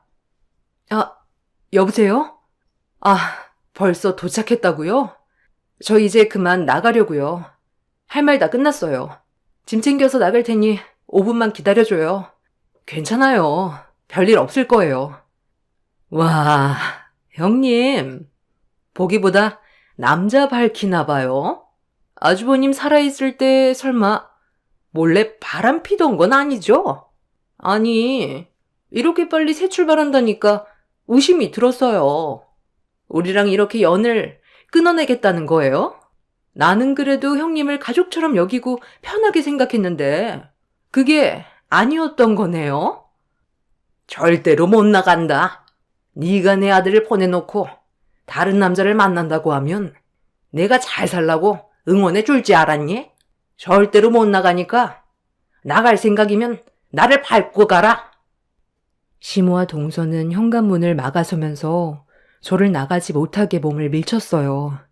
그동안 시모가 힘든 일들을 부탁해도 도와줬던 건 먼저 떠난 남편에 대한 미안함 때문에 시모의 곁에 잠깐 머물러 있었던 거지 어느 정도 시간이 흐르면 떠날 생각을 가지고 있었습니다. 만나고 있는 남자가 없었어도 그렇게 할 생각이었죠. 그리고 날이 가면 갈수록 저를 더 막대하는 시모 때문에 더 이상 견디는 게 힘들었어요. 한계치에 도달했고 지인들과 여행도 다니는 모습을 보면 다시 기운을 차린 것 같아 제 할 도리는 다 했다고 판단하게 된 거였죠. 그런데 시모는 저를 더 부려먹고 싶었는지 집 밖으로 나가지 못하게 저를 밀치길래 그런 시모의 행동을 무시하면서 밖으로 나가려 하자 시모가 저에게 배신자라며 머리채를 잡아 사정없이 흔들었고 저도 모르게 비명을 지르게 되었어요. 시모는 저를 절대로 용서치 않겠다고 온 힘을 다해 제 머리를 쥐어뜯었어요. 동서 또한 시모를 거들어 제 머리를 휘어잡길래 아무리 생각해도 이건 아닌 것 같아 저 또한 시모와 동서의 머리채를 잡아 뒹굴어 버렸습니다. 동네가 떠나갈 정도로 상황이 심각해지자 밖에서 난리 나는 소리를 들었는지 그 사람이 초인종을 누르자 저를 뿌리친 동서가 자리에서 힘겹게 일어나더니 인터폰을 확인했고 그 순간 비명을 질렀습니다. 그리고 급하게 현관문을 열어버렸어요. 어머, 대표님? 아니, 여긴 어떻게 오신 거예요? 설마 저희 형님이랑 만나고 계신 건 아니죠? 대표님이 뭐가 부족해서 저런 저급한 여자랑 만남을 가지냐고요. 제가 그동안 대표님 눈에 들려고 얼마나 많은 노력을 기울였는데 왜 하필 많고 많은 여자들 중에 저 사람이냐고요. 저는 둘의 관계 인정할 수 없어요. 뭐야? 너희 회사 대표 되시는 분이라고? 법률사무소 대표라는 거야? 그런데 가만히 있어봐라. 네가 지금 하는 그 말은 뭐니? 대표님 눈에 들어가기 위해 노력했다고? 그래요. 제가 마음에 품고 있는 분이었다고요. 그런데 저는 애가 있으니까 미처 다가가지 못해서 고백을 할 수가 없었던 것뿐이지 기회를 보고 있었다고요. 윤변이랑 혜란 씨가 서로 동서지간이었던 거야? 아니 어떻게 이런 일이? 그리고 나는 지금 윤변이 한 마리 더 놀라운데 그런 느낌을 전혀 받지 못했거든. 그리고 나는 이 사람에게 구애한 지 벌써 4년째야. 앞으로도 내 마음 변함없을 거고 결혼까지 생각하고 있어. 그러니 윤변의 마음은 정리해줬으면 좋겠는데? 동서는 예상치 못한 상황에 충격을 받았는지 그 자리에 주저앉았는데 시모가 동서에게 다른 남자를 좋아하고 있었냐면서 계속 추궁하면서 물어봤어요. 그러자 동서가 고개를 끄덕이며 그동안 많이 힘들었다고 속마음을 털어내자 시모는 동서의 머리채를 잡더니 자기를 버릴 작정이냐고 또다시 난리를 피웠습니다. 저와 만남을 가지고 있던 그 사람은 그 틈을 타 저를 데리고 밖으로 빠져나왔고 그날 이후 저는 더 이상 시댁에 가지 않았습니다. 현재 만나고 있는 그 사람과 새 출발을 하기 위해 한 단계씩 밟아 나가고 있는 중입니다. 동서는 저와 법률사무소 대표와 만나고 있다는 사실을 알게 되면서 사직서를 제출했고 동서 또한 더 이상 시댁에 가지를 않았어요. 시모는 저에게 다시 돌아오라면서 저밖에 없다곤 했지만 이미 저는 마음을 정리한 상태입니다. 더 이상 시모의 뒤치작거리를 하면서 인생을 허비하고 싶지가 않았어요. 시모는 갑작스럽게 변화된 환경에 개거품을 물며 앞으론 저에게 잘하겠다고 지금까지 애걸복걸하고 있는 중입니다. 왜 이렇게 전 며느리들에게 집착하는지 모르겠어요. 먼저 떠나보낸 전 남편도 제 선택에 대해 존중해 줄 거라 생각합니다. 힘든 시간들을 이겨내온 만큼 앞으론 꽃길이 펼쳐지길 간절히 소망할 뿐입니다. 제 사연 들어주셔서 감사합니다. 안녕하세요.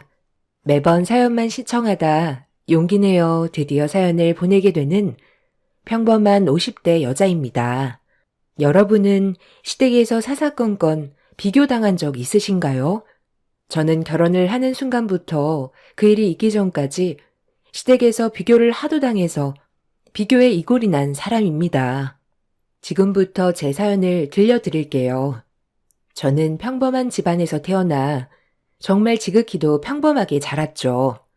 평범한 게 제일 어렵다고들 하지만 학창 시절부터 성적도 중간, 교육 관계도 평범했네요. 특별할 것도 없는 저는 친구 결혼식을 참석했다가 피로연에서 우연히 지금의 남편을 알게 되어 연애를 하게 되었습니다. 저와 달리 외모도 평균 이상이고 학벌도 좋고 직업도 좋은 남자친구였죠. 지금의 남편과 연애하면서 새로운 경험을 많이 해봤네요. 한 번도 가보지 않은 스키장이며 레스토랑, 그리고 기념일마다 챙겨주는 선물에 공주가 된 기분이었죠. 모든 친구들이 부러워할 만한 연애였네요. 그렇게 예정된 수순으로 연애를 하고 결혼을 준비하게 되었습니다. 처음 결혼을 준비할 때까지만 해도 남부러울 것 없는 저였어요. 어느 날은 시어머니께서 밥을 해주신다고 집으로 초대해 주신 날이 있었습니다. 집에 가서 저녁을 먹으려고 하는데 현관문 앞에서 예비 형님 네를 만났어요. 말로만 듣다 처음으로 실물을 영접한 날이었죠. 형님 내외는 지적인 느낌이었어요. 어머, 안녕하세요. 아, 도련님 결혼하실 분이시구나? 너무 궁금했는데 이제야 뵙네요. 전 김수연이라고 해요. 반가워요. 아, 네, 안녕하세요. 말씀 많이 들었습니다. 저는 임소라라고 해요. 앞으로 자주 볼 사이인데 말씀 편하게 하세요. 최수 씨, 상당히 미인이시네요. 내 동생이 푹 빠질만 하네. 들어와요. 춥겠다. 남은 얘기는 차차 들어가서 합시다. 유쾌한 형님네의 부부와 함께 남자친구네 집을 들어섰습니다. 고상하신 시부모님과 지적이신 형님네까지 뭐 하나 빠지는 거 없는 예비 시댁이었어요. 하하호호 분위기는 좋았습니다. 남자친구가 밝게 자란 것은 시댁 덕분이구나 생각을 했을 정도로요. 아, 하는 일이 뭐라고 했죠? 그래도 가족 될 사람인데 어떤 일 하는진 제대로 알아야지, 안 그래요? 궁금한 건 못 참거든, 내가. 아, 네, 그럼요. 그냥 조그만 회사에서 격리 업무 보고 있어요. 작은 회사여도 월급 제때 나오고 나름 안정적이거든요. 아유, 우리 큰며느리는 판사야, 판사. 알지? 그네는 검사고, 같은 연수원에서 만났다나 뭐라나. 그래서 여기는 아주 바쁜 몸들이지. 세기가 들어오면 나랑 할 일이 많다 아주. 김장부터 시작해서 집안의 대소사까지. 어때? 좋으냐? 형님은 판사였고 아주버님은 검사셨어요. 풍기는 이미지가 지적이었던 것도 직업적인 부분에서 풍겨져 오는 카리스마 덕분이었죠.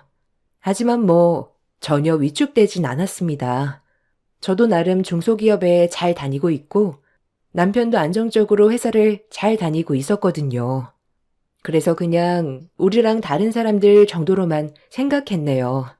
어머님도 바쁜 형님보다는 제가 더 편하신지 아직 결혼 준비를 하고 있는 저에게 세익이라고 부르며 집안의 대소사를 의논했고요. 나쁘지 않았습니다. 오히려 처음엔 며느리로 인정받는 것 같아 좋았고요. 하지만 묘하게 형님은 제가 아래에 있다는 것을 은연중에 주입시키는 것 같았어요. 약간 묘하게 기분이 나빴네요. 내가 좀 남들보다 바빠요. 봐야 할 서류들도 많고 일반 회사 다니는 사람이랑은 좀 다르거든.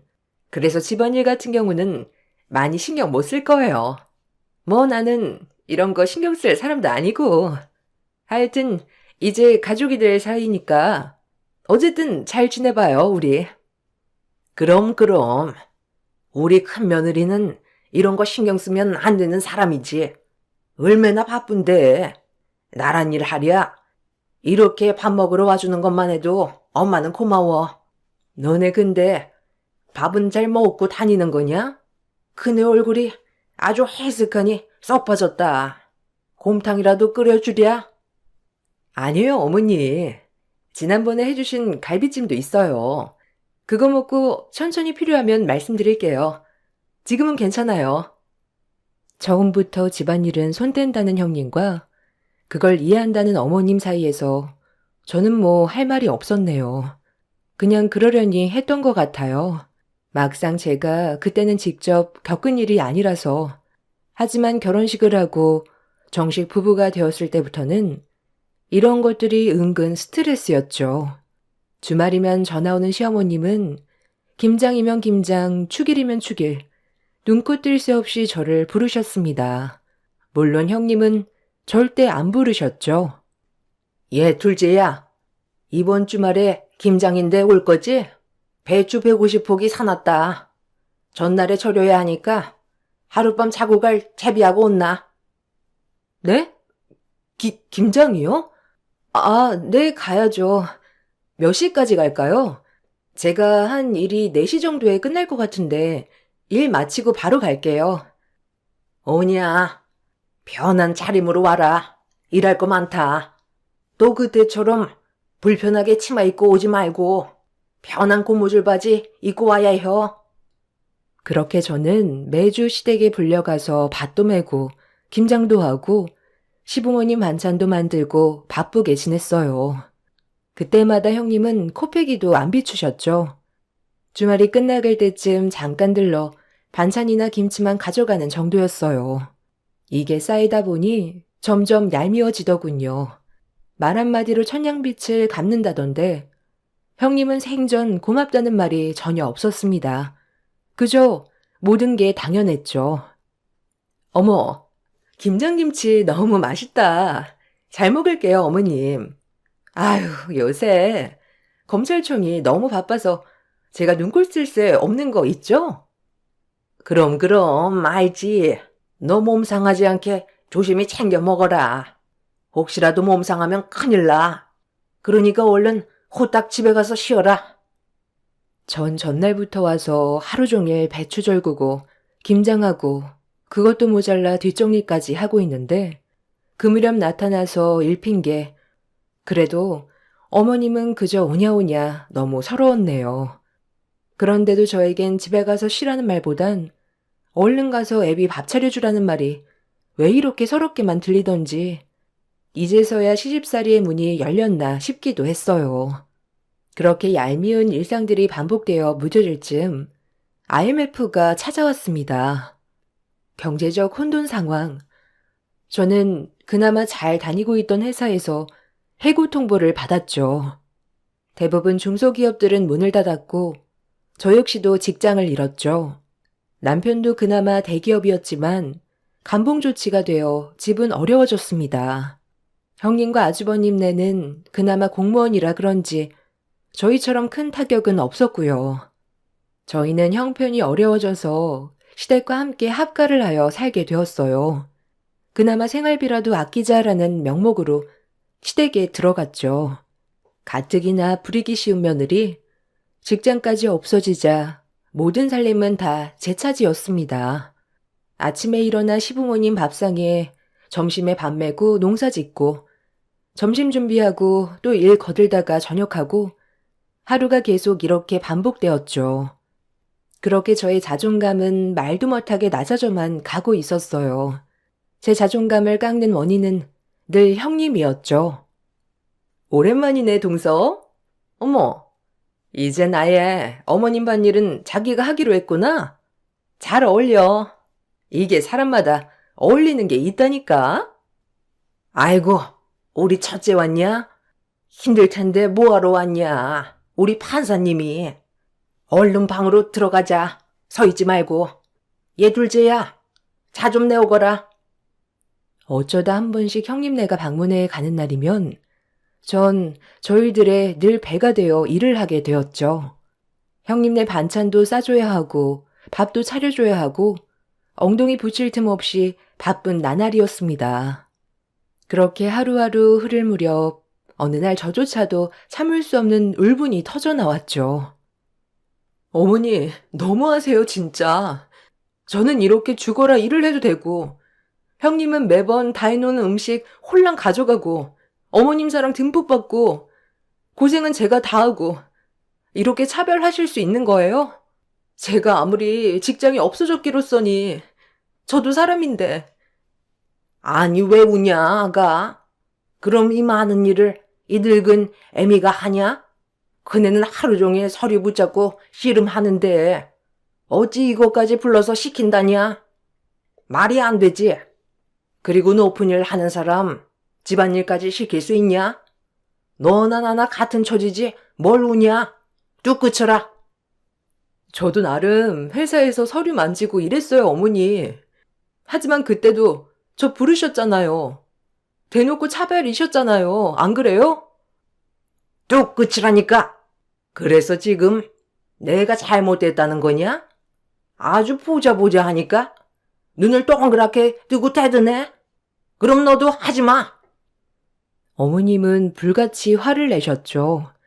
달래달라고 징징거리는 소리에 그럼 하지 말라며 소리를 빽 지르셨습니다.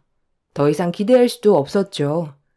연애 때 그렇게 금이야 오기야 잘해주던 신랑도 자기 집안일에 있어서는 제 편은 아니었어요. 정말 외로운 나날이었죠. 시간이 흐르고 이대로 집에만 있으면 평생 부엌대기만 하겠다라는 생각으로 뭐라도 다시 해야겠다 생각을 먹으며 전 직장 동료를 만나 이러쿵저러쿵 상의를 하던 중 갑자기 번뜩이는 아이디어가 샘솟았습니다. 청소 사업이었죠. 망해가는 회사들이 건물에서 짐을 빼면 그 건물 청소를 해주는 일을 해보는 게 어떨까 생각이 번뜩 들었어요. 그래서 저와 제 직장 동료는 사업을 구체화하기 위해 발벗고 나섰습니다.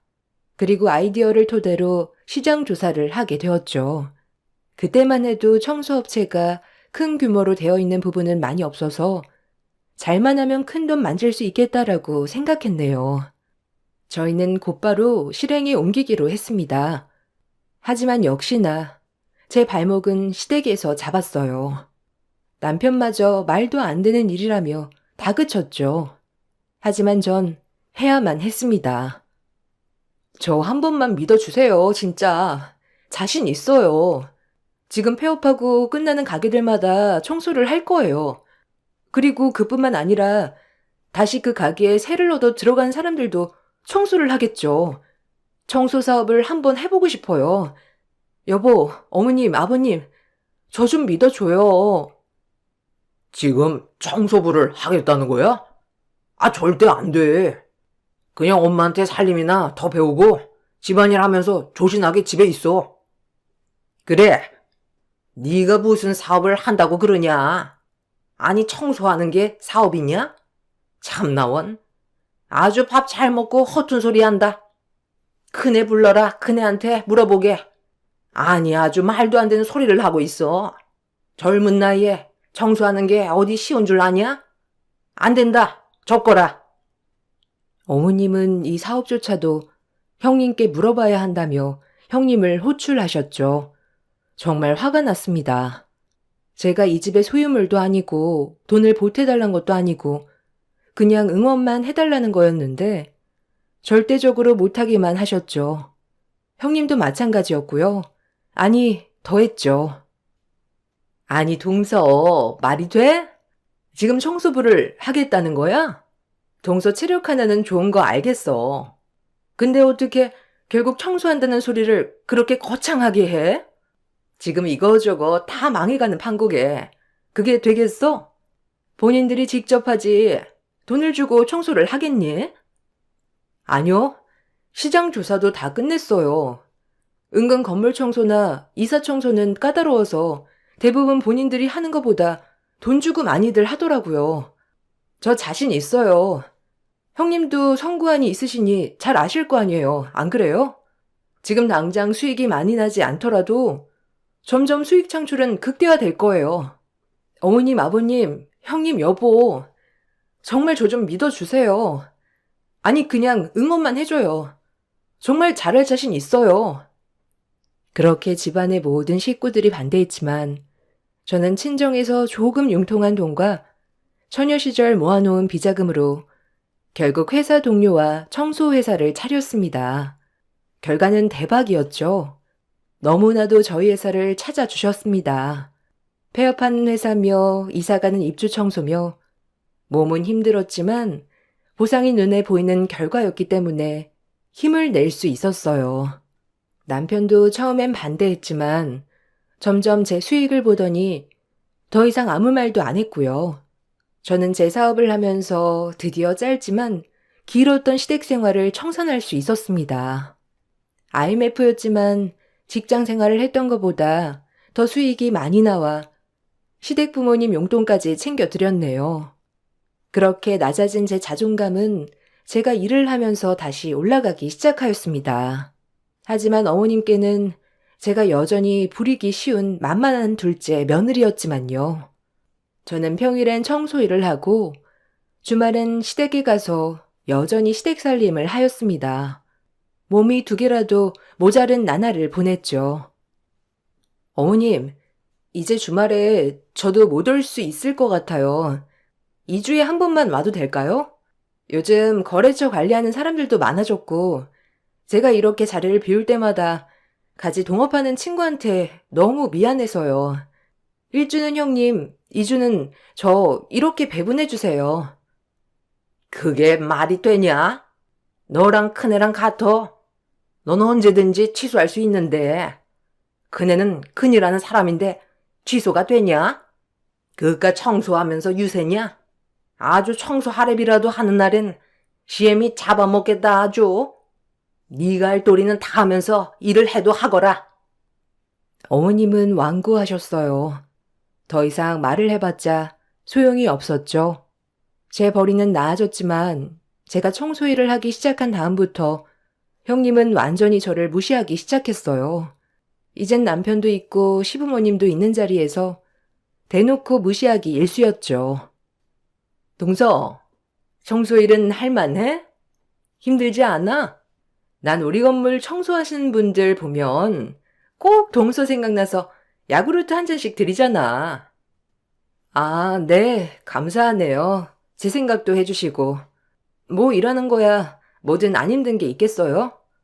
힘들어도 돈 버는 재미가 있어 할만해요. 사람이 돈을 쫓아가서는 안 되는 건데. 참 안타깝다, 동서. 난 아직도 쇼킹이잖아. 동서가 청소 보라니. 안 그래? 직업에 귀천이 있나요? 번번만 안 저지르고 살면 되지. 내가 떳떳하게 돈 버는 건데 누가 욕을 할 수 있나요? 안 그래요, 형님? 가시가 돋친 제 말에 몹시 불편했는지 형님은 인상을 쓰셨죠. 그런 형님을 보고 언젠간 코를 꼭 납작하게 해줘야겠다 생각했고요. 그리고 그날 저녁에 식구들끼리 밥을 먹는데 형님은 줄내 발표를 하였어요. 그것은 바로 결혼한 지 3년 만에 아이를 가지게 됐다는 사실을 발표했던 것이죠. 온 식구가 기다려온 장손 소식에 어머님은 장하다며 원래도 떠받들던 형님을 극진히 모셨네요. 얘 둘째야, 이따 크네 뭐 먹고 싶은지 알아놨다가 해서 싸주거라. 임신하면 무조건 잘 먹어야 해. 그리고 공국 좀 끓여라. 졸지에 시댁살이도 모자라 임신한 형님 뒷바라지까지 해야 하는 신세가 되었습니다. 그래도 좋은 마음으로 수발 들었습니다. 저도 여자였기 때문에 친정이 멀리 가신 형님께 임신 수발을 드는 것은 괜찮았어요. 주말에 시댁을 가는 것도 모자라서 형님이 먹고 싶다는 음식이 생길 때마다 일하는 중간중간 음식을 해서 형님 댁으로 가져다 드렸죠. 이렇게 음식까지 해주는 건 좋았지만 형님은 또 이런 것들을 당연하게 생각했어요. 당연히 이 부분에 있어서 저와 트러블이 생길 수밖에 없었습니다. 동서, 음식 간이 좀 세더라? 아니 먹을 땐 맛있는데 꼭 물이 많이 맥히더라고. 간할 때 신경 좀 써줘. 나 짠 거 딱 질색이거든. 네? 형님, 그럼 형님 입맛대로 만들어 드세요. 솔직히 불쾌하네요. 제가 왔다 갔다 해주는 게 당연한 건가요? 전 형님이 친정도 멀고 일하시는 것도 바쁘니까 정말 좋은 마음으로 해다 드렸는데 이건 어떻고 저건 어떻고 그럼 그냥 직접 해 드세요. 어머, 아니 무슨 말을 또 그렇게 섭하게 해? 동서, 지금 나한테 생색 내는 거야? 참나. 알겠어, 알겠어. 자, 됐지? 이거면 돼? 형님은 지갑에서 돈을 꺼내시면서 저에게 찔러 주었습니다. 순간 감정이 폭발했죠. 이 사람은 인성이 안 됐구나 싶었어요. 형님이 준 돈을 뿌리치고 그 길로 형님 댁을 나왔습니다. 더 이상 말을 해봤자 서로 감정만 상할 것 같았기 때문이죠. 역시나 형님은 오늘 있었던 일을 어머님께 고자질하였고 어머님은 그런 저를 불러 나무라셨어요. 이 집엔 제 편이 철저히 없었습니다. 얘기 들었다. 아니 너는 그깟 음식 해주는 게 그렇게 곶감냐? 니네 친언니였어도 그럴래? 생각하는 게 왜 그 모양이니? 어머님, 무슨 소리 하시는 거예요? 그럼 좋은 마음으로 먹고 싶다고 하면 다 만들어다 주는데 갖다 줄 때마다 이건 어떻네 저건 어떻네 이렇게 꼭 잔소리하면 어머님은 갖다 주고 싶겠어요? 본인 입맛대로 만들어 먹으라고 하지 안 그래요? 전 잘못한 거 없어요. 지금이 임신한 예민한 임산부 아니냐. 입덧이 있으니까 그냥 그렇게 해달라고 말하는 건데 그걸 넌 꼭 그렇게 받아들여야 되니? 그래요. 제가 또 잘못했죠. 아니 형님 일에 관해서는 이 집에선 저는 그냥 죄인이에요. 맞죠? 죄송합니다. 이 말을 끝으로 시댁도 나와버렸습니다. 처음 인사 간 날 어머님이 제가 할 일이 많다고 했던 것이 며느리로서 인정이 아니라 본인 입맛대로 막 부릴 수 있다는 것을 살면서 깨달았어요. 그리고 그런 어머니를 등에 이고 저를 만만히 생각하는 형님, 또 아무 말도 안 하고 방관하는 남편 아주버님 또한 아무 말도 하지 않았죠. 정말 이혼하고 싶었습니다. 단순히 남편과 나의 문제가 아닌 고부 갈등과 형님 때문에 이 집이 지긋지긋했죠. 나도 이제 어느 정도 일적인 부분에서 자리를 잡았다 싶었고 정말 마지막으로 한 번만 더 이런 일이 생길 때는 남편과 갈라설 결심도 했었죠. 그렇게 하루하루 마음이 피말라 가고 있을 때쯤 저의 임신 소식을 알았습니다. 형님과는 4개월 차이가 났었죠. 아기를 가져서 얻는 기쁨보다는 우리 아기도 혹시나 형님과 저처럼 차별을 받진 않을까 걱정부터 앞섰네요. 그렇게 임신을 하고 시댁과 친정에 임신 사실을 오픈했을 때 역시나 시어머니의 첫마디는 형님 칭찬부터 시작되었죠. 나의 임신조차도 내 축복이 아닌 형님이 칭찬을 받는구나라고 생각하며 씁쓸했네요. 아이고, 첫째 내가 임신하니까 둘째 내도 임신하고 우리 첫째가 장한일 했구나. 역시 경사다 경사. 아이고, 큰애한테 전화 한번 넣어야겠다. 아주 좋은 일 투성이다. 첫째 내가 먼저 임신한 것도 그렇고 말이야. 질서는 확실하겠어. 그냥 그러려니 했네요. 이제 형님 임신 수발 안 들어도 될 생각에 좋고 나도 이제 내 아이만 생각해서 열심히 앞만 보자라고 생각했어요. 일이 고되고 힘들었지만 임신한 저를 동업자인 친구가 배려해줘서 사무실 일 위주로 할 수 있었죠. 저의 임신 기점으로 우리 아이가 복덩이인지 사업체도 커졌습니다. 그때쯤 경제도 많이 나아져 직원들도 고용할 수 있고 남편도 회사를 그만두고 저희 사업체의 운영을 도와야 할 정도로 규모는 커졌습니다. 청소일이라고 무시하던 형님과 어머님을 생각하니 고소하기도 했고요. 저희는 가게 입주 청소라든지 건물 철거 후 청소, 아파트 이사 청소 등등 범위를 확장해가며 성공가도를 달리고 있었습니다. 하지만 형님은 제가 임신을 했어도 계속해서 음식을 해달라고 하기 바빴어요.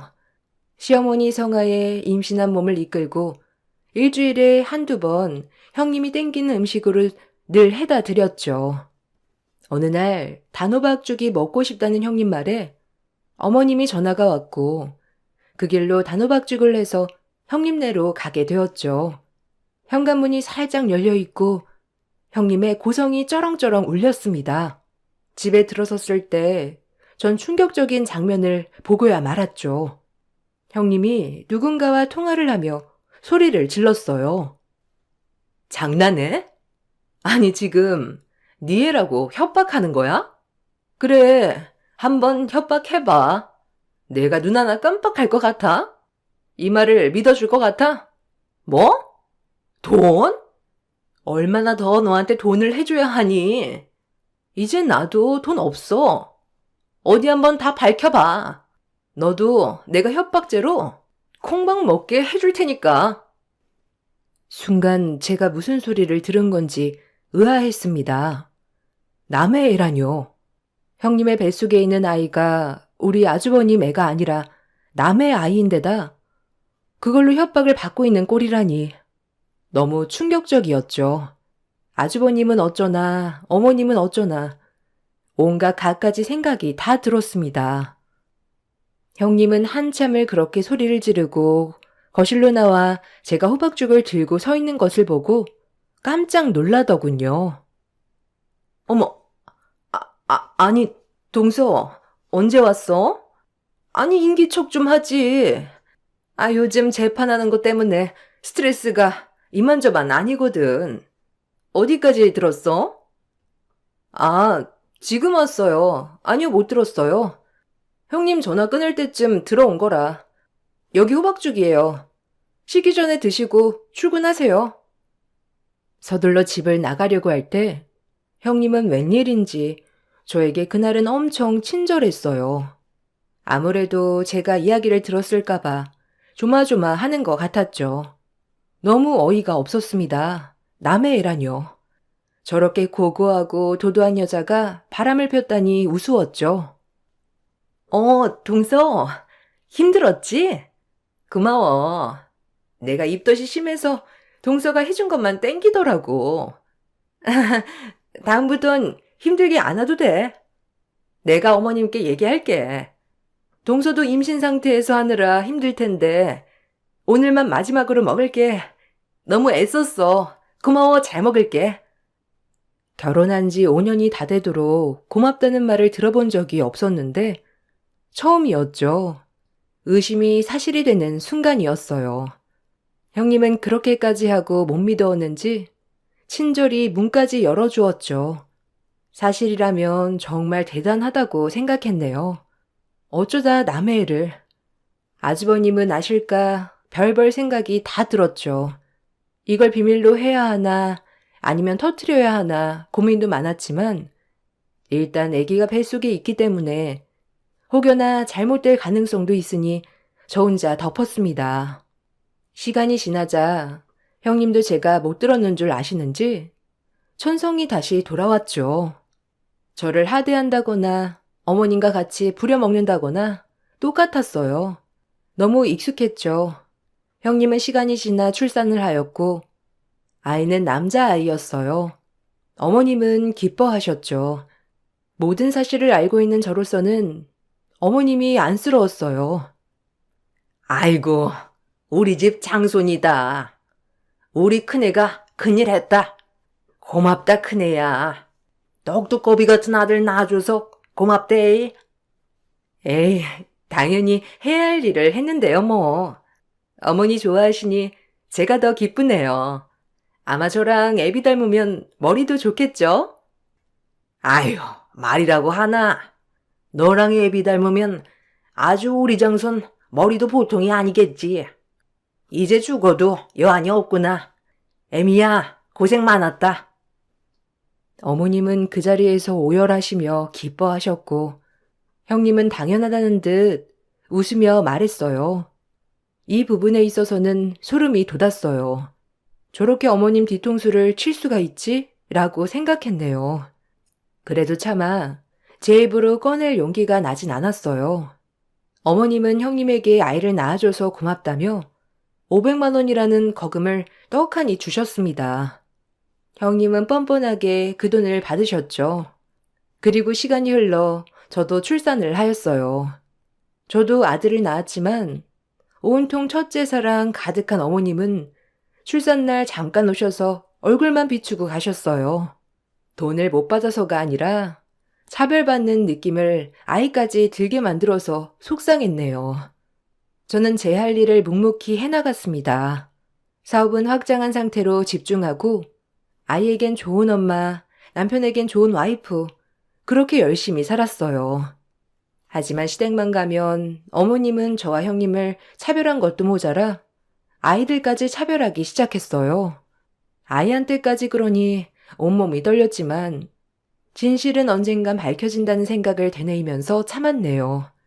형님의 가면을 언젠간 벗겨버리라 생각하면서요. 아이고, 우리 장손. 웃는 거 봐라. 너무 이쁘다.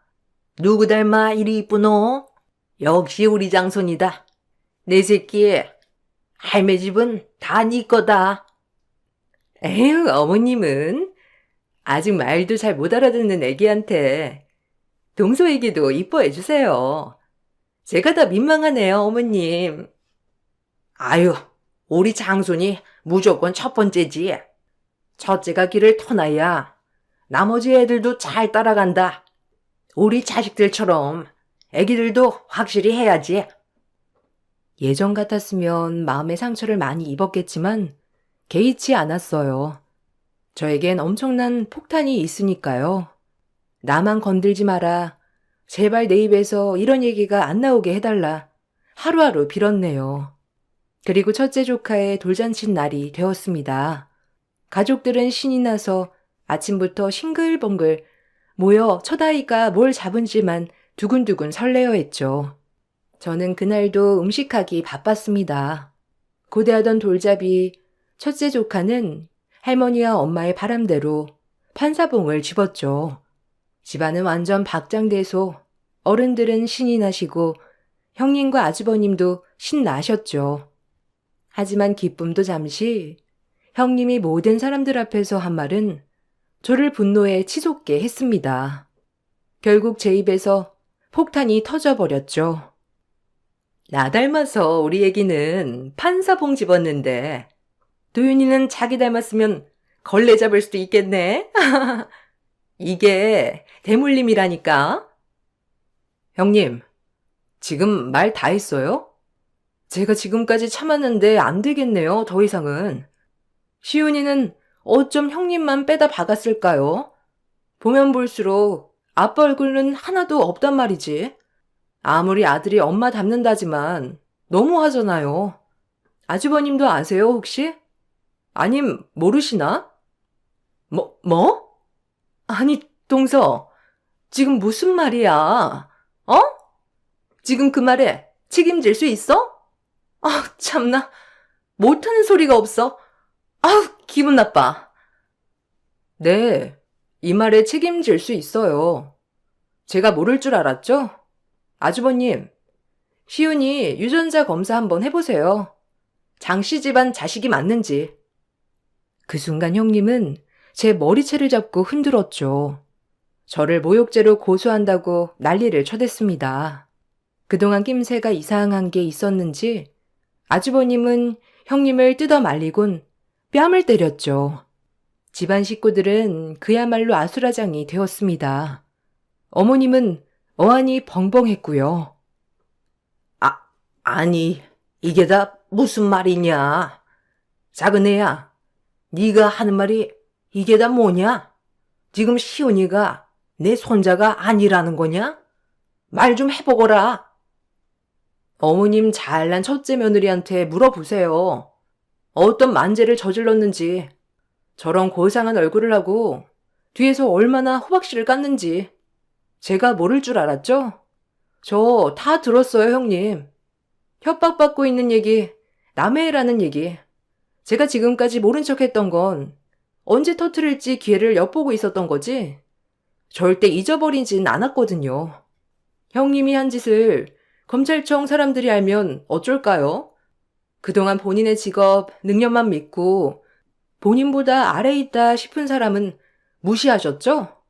이제 형님이 밑바닥을 칠 차례예요. 아셨어요? 남편은 말리고 시어머니는 대성통곡에 형님과 아주버님은 개싸움, 아주 돌잔치가 말이 아니었습니다. 제 속은 뻥 뚫렸죠. 어머님 그렇게 장손하시는데 그 장손이 누구 애인지도 모르고 어머님은 놀다가 그동안 이 분했는지 형님의 머리채를 잡으셨어요. 내가 널 어떻게 대했는데 네가 나한테 이럴 수 있냐? 어? 말 좀 해봐. 저게 다 사실이야? 이 나쁜 것. 어찌 이렇게 뒤통수를 쳐? 넌 내가 가만 안 있는다. 유전자 검사 당장 하고 네 그 판사짓도 내가 못하게 할 줄 알아. 알겠어? 나쁜 것, 못된 것. 어머님은 처음으로 형님에게 저렇게 모진 말을 내뱉으셨어요. 저희는 그렇게 아이를 데리고 집으로 와버렸네요. 추후에 형님은 전화로 절 가만 안 두겠다. 명예훼손죄로 콩밥을 먹일 거다 등등 협박을 일삼았지만 결국엔 아주버님께 이혼을 당하고 일도 지방으로 발령났다고 했어요.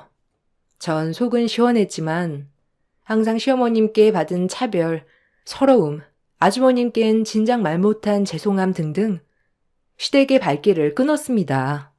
나이가 먹은 지금까지도 남편과 아이만 왔다 갔다 하고 지내요. 시어머님은 저에게 그동안 미안했다라고 말은 하셨지만 그동안에 서운했던 마음들이 풀리지는 않았고요. 시간이 지나서 아주버님은 재혼을 하셨어요.